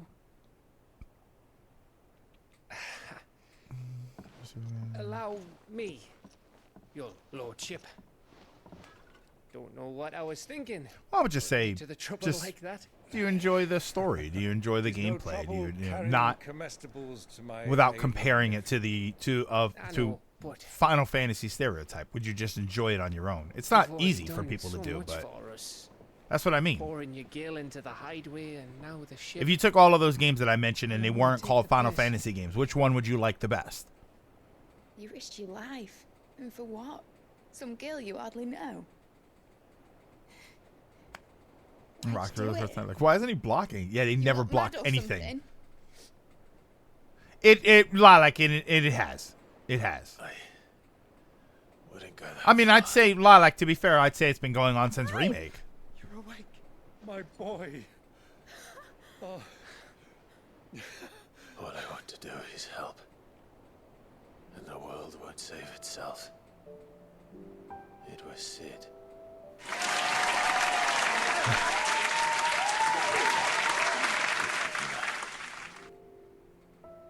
Sounds like him. Don't you dare do that again. Yeah, and you're right. You know, Zelda. We've been having the Zelda discussion since Breath of the Wild. Sonic is a big one to have that for. Yeah, and hey, I wouldn't say without him. Mega Man's tough because Mega Man. I feel like there hasn't been a lot of controversy with Mega Man just because there hasn't been a lot of activity with the franchise. It's not like people were fighting about what Mega Man 11 was, you know? What do you mean? She kept the king busy while the others dragged you out. Yeah, you're not the only person that says that about 13, too. Jill is fine. The ether of her icon endures. And as long as it does, we can be certain she is alive. Oh, no. Wait. Oh, man. I just kind of thought of something. I'm not going to say it. Jill will be with the king. I'm sure of it. Well, good luck catching him, because my ship's going nowhere. I think I just made myself sad. She's got a kick like a wild chocobo. I feel like Bender. I just made myself feel bad. But do you have an idea? Well, of course I do. My dad has seen this coming a league off. If I had his old writings... If you had his old writings, you'd be sitting under a fuckload of rubble. The ones Otto didn't say. I like Gav. Gav just like this is how it is. Stores. We'll have to hope it's enough. Do what you can to ready the ship. I don't know if I want to say Ronan because I don't want anybody to like agree or disagree or anything. So perhaps, but the world really won't save itself.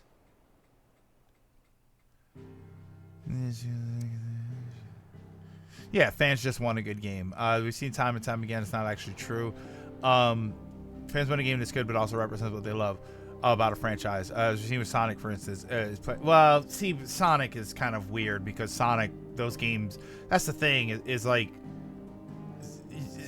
this is sort of what I'm talking about with the whole Final Fantasy discourse and with like this thing about the games in particular is that my point is, has there been a game that the vast majority of the fan base has agreed is good?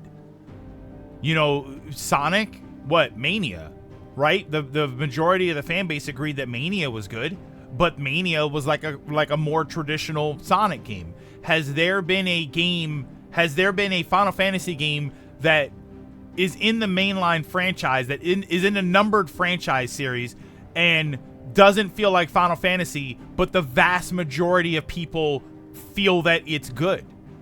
And I feel like there hasn't really been a game like that. Yes, 7 I think is probably the 7 Remake. I feel like is the best example of, wow, this doesn't feel like Final Fantasy, but it's still a damn good game. And in Rebirth, you're talking about? No. I'm talking about now. I'm talking about the modern discourse of because I think 7 felt like a Final Fantasy game. It was a party-based game. It had a magic system. It had everything that I think of as a Final Fantasy game. I'm talking about since we've had to deal with this, it doesn't feel like Final Fantasy anymore. As that at the time it was so far from what Final Fantasy was. I would absolutely disagree on that.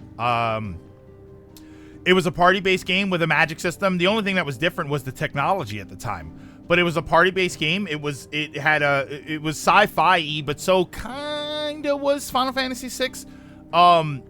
You had a unique magic system. You had summons. You had standard party structure. Like everything was Final Fantasy with 7.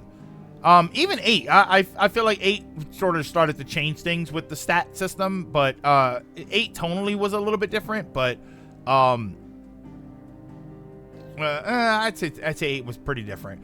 I'm talking more about like 10 and after, right? Because 9, I think everybody agrees 9 was like the last time, right, that everybody was like, yeah, this is a good game. And in 10, you started to have some sort of discourse, and then 11, obviously, 11 and 14 I exclude because they're MMOs. They are fundamentally different, and you can't argue that they're not fundamentally different.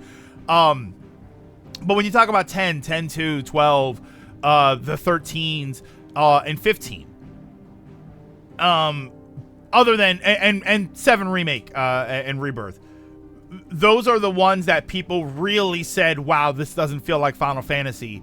But I'd argue that none of them were as well received initially as 16 was. Sure, some of them have developed a fan base later. People like 10-2 now. People like 13-2.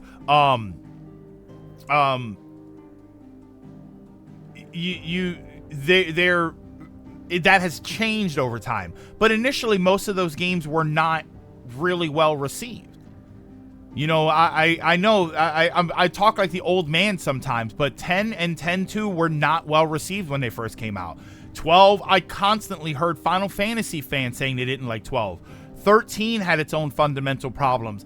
15 was the one that everybody complained about and called it the boy band game. And then eventually they said, oh yeah, but it's not that bad of a game. 16 is the first time I really, other than Remake, which again was a remake, so you already had a built-in fan base that was going to look at that game in a positive way.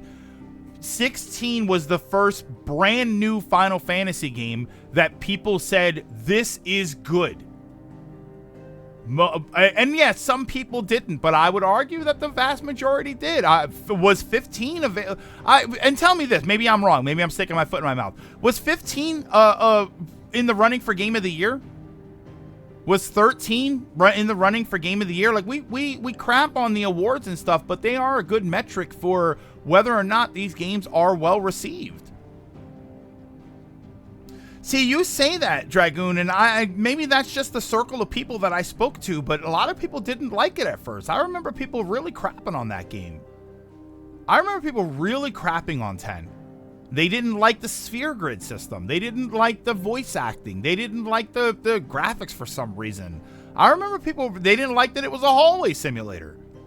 So 10 was almost as much a hallway simulator as 13, and I remember people complaining about that.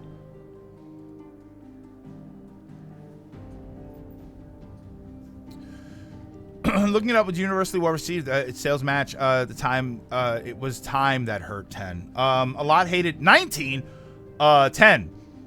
Sphere Grid V, yeah, I would argue that the vast majority of people that I spoke to when 10 came out said that they didn't like it. Even the people that I talked to that were playing it, halfway through, they said that they were playing it because they had already played so much of it.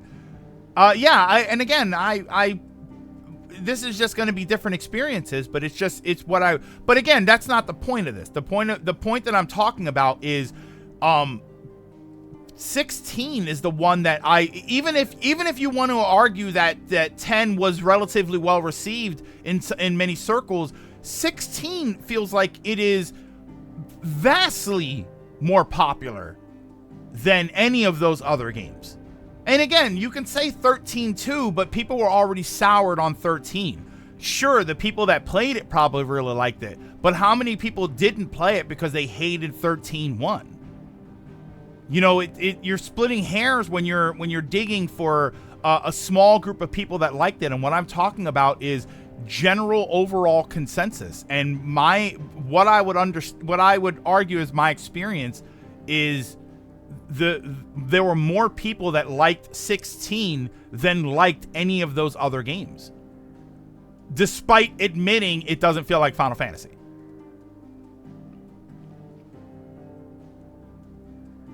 And they say politics causes arguments. Yeah. Okay. This is going to sound really stupid. I just moved both sticks by accident, and I didn't realize I could rotate the map that way.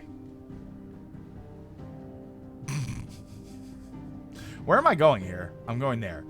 I can go back here? I was going to say, why is it? That's weird. Yeah, I know, Lilac, and I'm trying not to have that be the case. I know you guys say that it's not really a problem, but I'm genuinely trying to beat the game. It's just this stuff is interesting, and I like talking about it, even if it's annoying, even if it's I don't know. I think I'm in my own head on this, and I think I'm kind of Right. I think I'm giving myself more Gary crap. said that Otto might know something. Because you guys aren't giving me crap about it. I'm giving myself crap about it.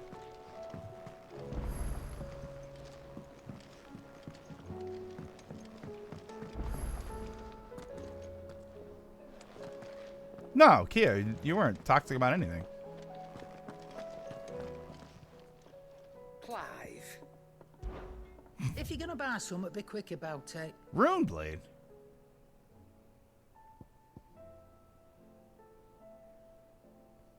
So I should always buy the better weapon. So yeah, the Twitter Discourse made to talk about this kind of thing on Discord.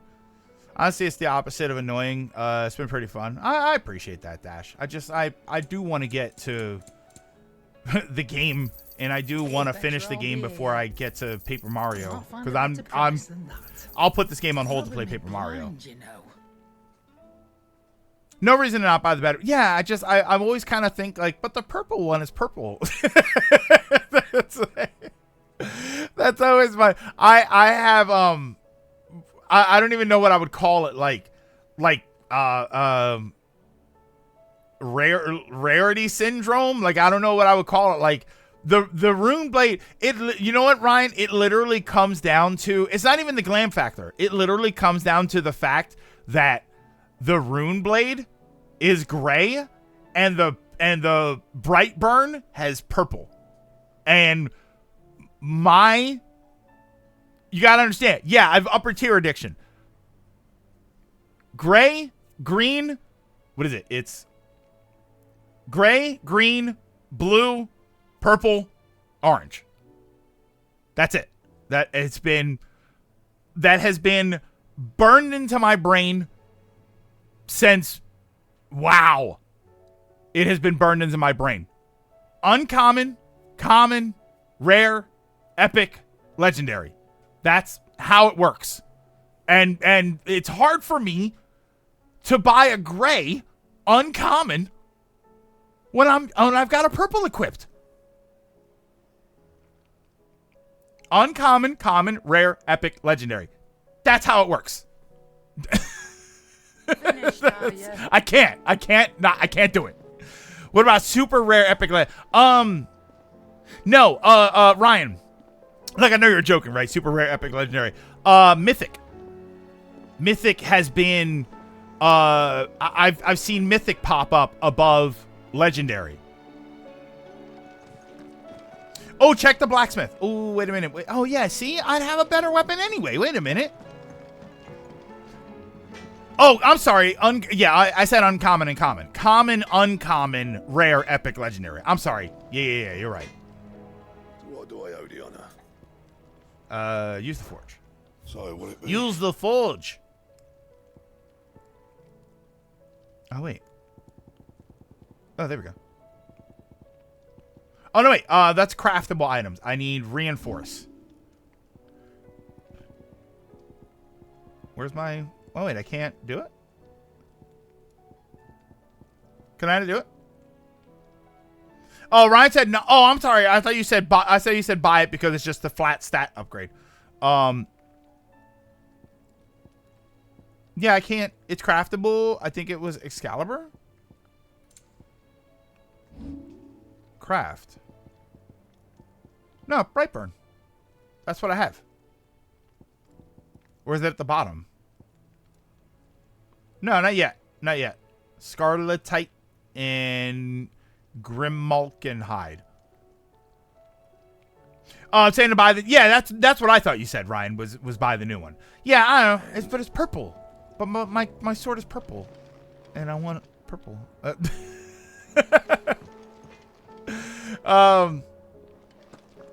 Yeah, Greg just wants to show he knows this Fortnite. No, but it's not Fortnite. I've learned that since Warcraft. Warcraft is the first game I ever did that taught me that. You need to do hunts to get Excalibur. This game does a good job of showing power scaling and scenes. Clive was able to handle Benedicta without the power of Ifrit. He was able to take Gerudo without an uncontrolled Ifrit. He needed priming to take on Kupka, and Ifrit needed the Mother Crystal powers for Titan. Bahamut needs Ifrit, Phoenix, and Mother Crystals, and now we just have Barnabas take down primed Clive and Icon Shiva out in a single hits without needing to prime. For me, it was Circle, Triangle, Star, 3 stars. Circle, Triangle, Star, 3 stars.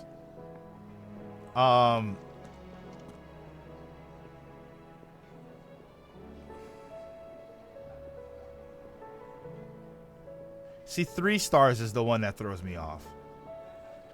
Because I remember double stars for Chrono Trigger. I think when you max out a stat. Is that Pokemon? Oh, that's Pokemon TCG. Okay. Oh, wait. I haven't saved, so let me...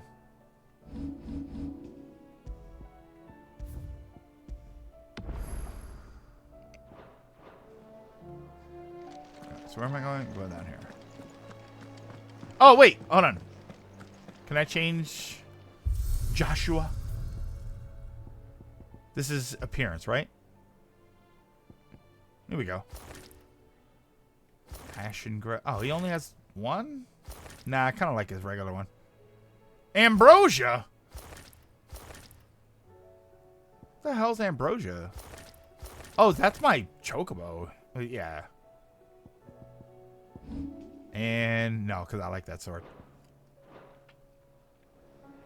Glamour time. Naruto says 70 Metacritic, the data showing for all the complaining now. People pretty much loved it. Many just had similar issue with it. The point we talked about, you can dislike parts of the game and still think it was good. And yeah, and that's my point, is that back then people didn't like it.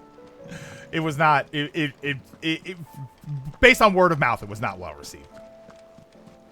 Yeah, who the hell is Ambrosia? He has a Chocobo on the screen. I didn't realize, like, Lilac, to be completely honest, I don't remember that my Chocobo was named Ambrosia, is the problem. I really didn't. So I was like, what? That was more, my Chocobo has a name? Don't tell me. And it's OSCAR? But it's a long story.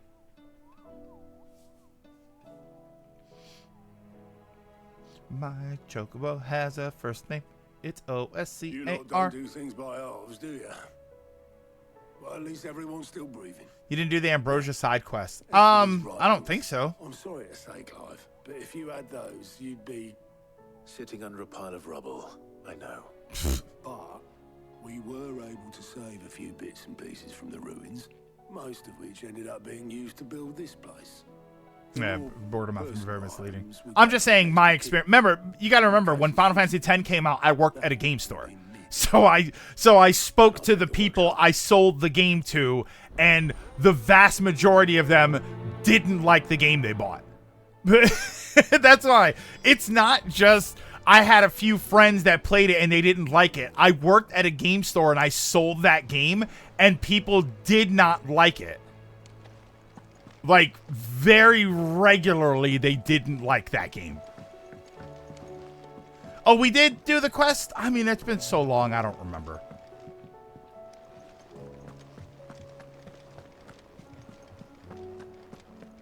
Yeah, at said game store, Mario Party 1's game box confused you.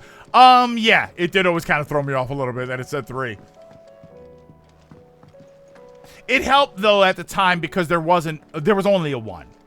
If it's knowledge you seek, we've tomes aplenty to guide you. I have rewards at the Milestone store. What the hell? This is my problem. This is why I feel like this is why I feel bad about this. I don't remember that. Milestone store? Is that the thing up here?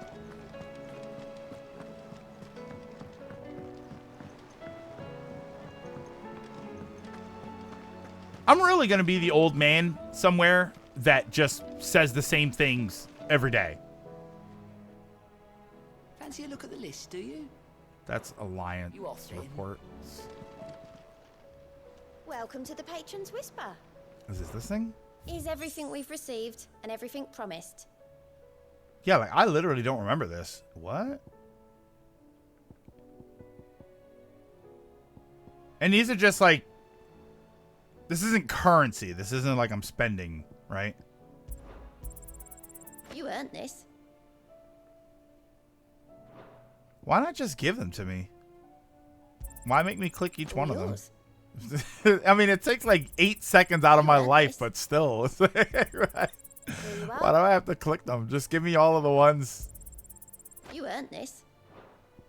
Just give me all of the ones that I'm entitled to at this point. Come again. I may have more for you. It's how you get one of the best accessories in the game too. Is that last thing? Oh, I wasn't expecting you back so I'm a soon. rambler, so I'm bound to repeat myself because I'm a rambler. So I'm bound to repeat myself. Come to claim your just desserts. That's gonna be me. It's probably this thing, right? All done. Yeah, high. Wait, what was that? High Cleric's Medallion? Can I look at How may that? I help you today, Clive? Oh no, that's this thing. I guess you can't look at it. Oh. Oh, okay. I see how it works. Yeah, you can't see it yet. Okay. All done? Yeah, I'm all done. Alright, so let me get around to... Where's the... Oh, it's that mids thing, right? Boy, I really wish there were little crystals that you could just warp around the town with. Yeah, it's almost 6. I'm gonna go to mid, and then I'm gonna hang out. I'm gonna stand there, and then that's where I'll wrap. That way, I like to wrap up right where I'm gonna start the next quest thingy. A lot of access in the game are pretty straightforward in their effects. You need to do pretty much all the side quests and most of the hunts first. He's a surly soaker. Who cares less for us than the irony hammers? I remember games only needed a button and a stick. Sag. I remember when games only needed a button and a stick, and it was called Balan Wonderworld. Sid, heard you were in Canva fetching young Ned.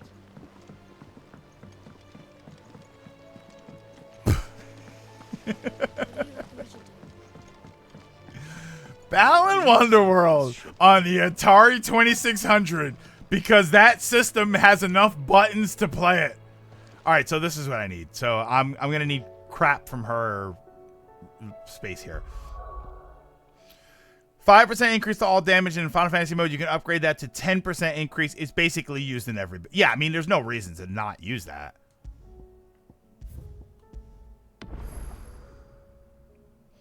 Point is, like I said, this data showing the opposite of it. It can be hard to separate that from what we experience. Kind of like the set the counter back to 0, Dragoon. Right? Did I save? I saved. Right? Okay. And it was called Atari 50 Collection. It came out recently. I still haven't gone all the way through that. You know what? You know what was funny? You know what was a problem that I had with the Atari 50th Collection? I couldn't figure out how to make it save my progress. Like, I'd watch the thing, I was on the timeline, and I'd watch the thing that kind of told me about like the development of the game or whatever was going on in that year. And then I would come back later and it would make me start at the beginning again. And I couldn't figure out why it was doing that, why it kept making me start over and I couldn't just skip ahead to everything. I love that Atari 50th, but to be honest, I played the games on there like a couple of times. I mean, the games don't really have a lot of substance. It's not like you're playing, you know what I mean? It's not like it's the early days of the NES. It's Atari. It's you might as well be playing Magnavox Odyssey 1. I can close that.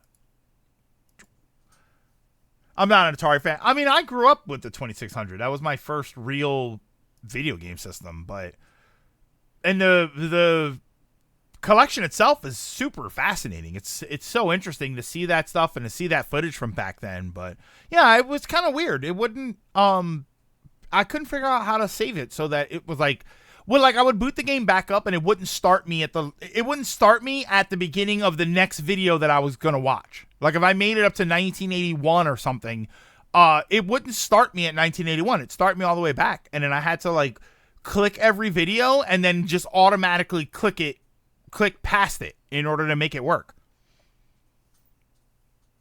Yeah, like I appreciate Atari. I mean, I grew up with it. I loved it. But 2600 specifically.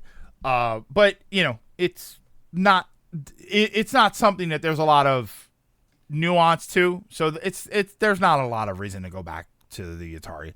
You go back to it for novelty. You go back to it to understand the origins, because it is fascinating in that regard. It is interesting. Like, even without the 50th collection, it is interesting to go back to some of those games and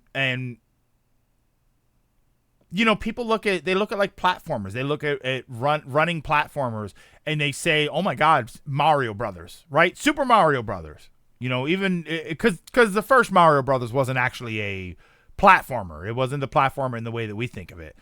And you think Super Mario Brothers, but a lot of people didn't play Pitfall. And that's what Pitfall was. Pitfall was effectively a platformer. You know, you ran. It was a split level platformer. You can go top and bottom. The thing is, it was effectively a never ending runner, where you just collected things. They were all score attacks back then.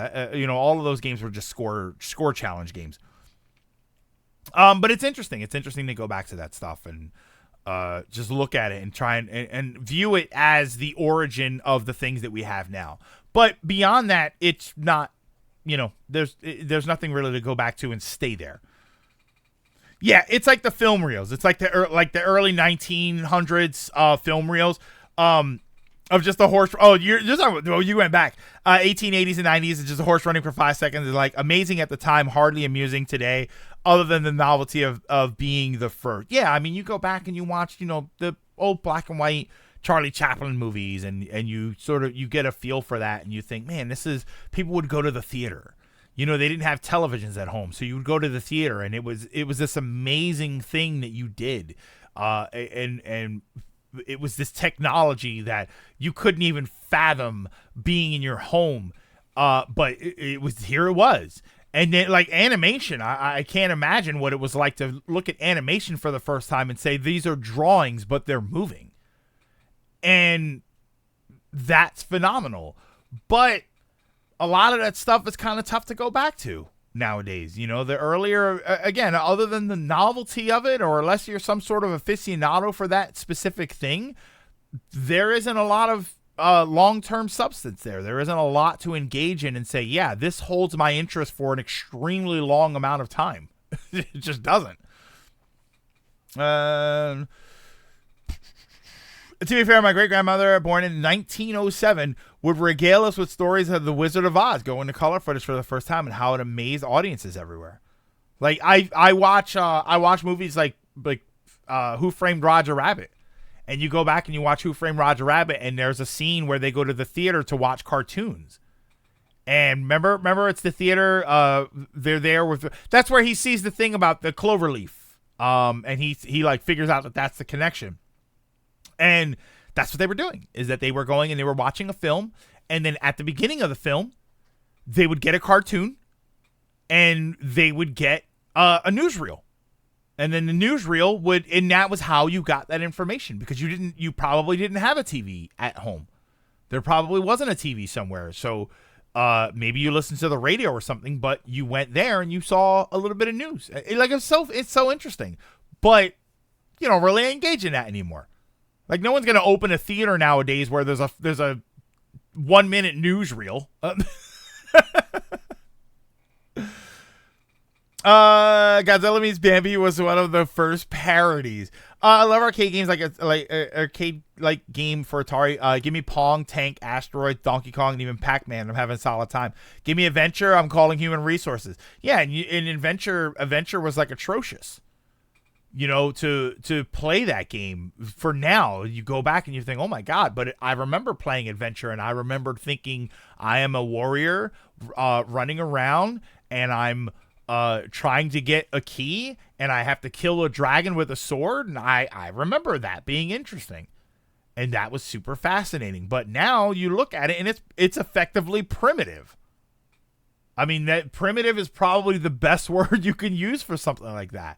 So you don't really go back to it long term. You go back and you try, and you're like, yeah, it's okay. That's fine. It's a novelty. Like I said, we keep saying it's a novelty. Where do I go? What do I do? How do I do anything with one button? I mean, you barely use the one button too. So null to the amazing things done to make movies and shows now, which in turn is why budgets have swollen so much. Yeah, because there's always this idea that you have to do bigger. I mean, that's a whole separate discussion, but I think that that's an interesting discussion where it's to be honest, it's kind of like with video games. You know, video games I think have had the same problem where you've seen these budgets inflate because they think they have to do things bigger and more grandiose, and really we just want it to be fundamentally better. We don't need it to look amazing. We don't need it to be this. I mean, we want it to look good. We don't need it to be this 4K 120 frames ultra amazing experience. We just need the game to be fun. We just need it to be interesting. We need there to be a good story. You know, for all of that, for all of that discussion about how graphically games have to be the greatest thing you've ever seen. Some of the most popular games out there, there's a huge genre of visual novels. They're not graphically the most amazing thing, but they have the best stories, and those games hold their value. You know, I talked before about when I talked about the idea of trying to get into a visual novel just to understand it. The reason was when I go to the store and I look at a visual novel that's been available for 5 years, the game is still $50. And it's like, how? How is it still $50? And it's because good visual novels they hold their value because they're interesting and they stay interesting for a long time. Yeah, a good visual novel is hard to beat, but it's not graphically the most amazing thing you've ever seen. But it's interesting and it's good. And we've gotten to this point where budgets have inflated. A visual novel doesn't cost $200 million to make because the story's really good. A video game doesn't cost $200 million to make because the writing is really good and the character development is good. It costs $200 million to make because graphically, that's where all of the resources are going. Wait, hold on. I think I lost something there. I think I missed a joke there. Meanwhile, the best-selling game of all time is a blocky game. Games like Mario Kart 8, yeah, Minecraft is one of the best-selling games of all time. Tetris as a franchise has been a huge seller for decades, and they were never, Tetris Effect is probably the best-looking Tetris game, and it looks incredible. But that's the point: is that the best games aren't like that. But there's this lean towards the wrong things. Yeah, Psycho not only for its twist, but was revolutionary for having the first flushing toilet on screen. But you say something like that now, people just laugh at you. It sounds ridiculous. It sounds absurd. But that's what was revolutionary. You know, the original Star Trek. Look at the cast of the original Star Trek show. That was revolutionary back then. When you look at old TV shows like Bosom Buddies. Anybody remember Bosom Buddies? Anybody know of that show? I would urge you to look it up. That was one of the first shows of its kind. For it to portray that in a comical way that made it acceptable, and not now. It's ironic because something like Bosom Buddies right now, I actually think would get in. I think people would trash that show. I think people would get mad. I think they would call it derivative, or they would call it exploitative. I think they would absolutely call it that. They would say, "How dare you portray these people in such a way for your own amusement," is what people would say. And it would drive me insane. Exploitative. Wait, exploitative? What the? Okay. People thought it was entertaining body. Yeah, it's HGM. Yeah, that's kind of, oof.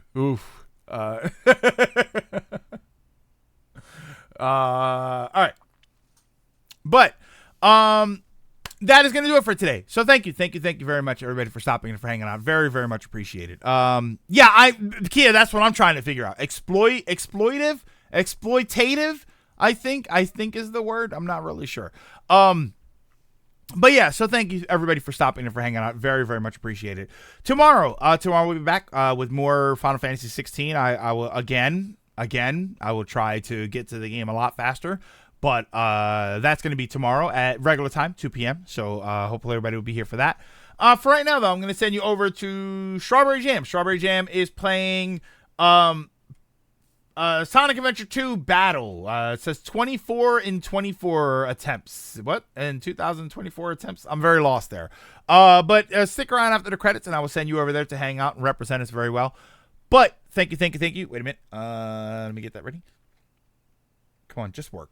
Just work. Don't do the thing where you reset. Why does it always do that? Every time.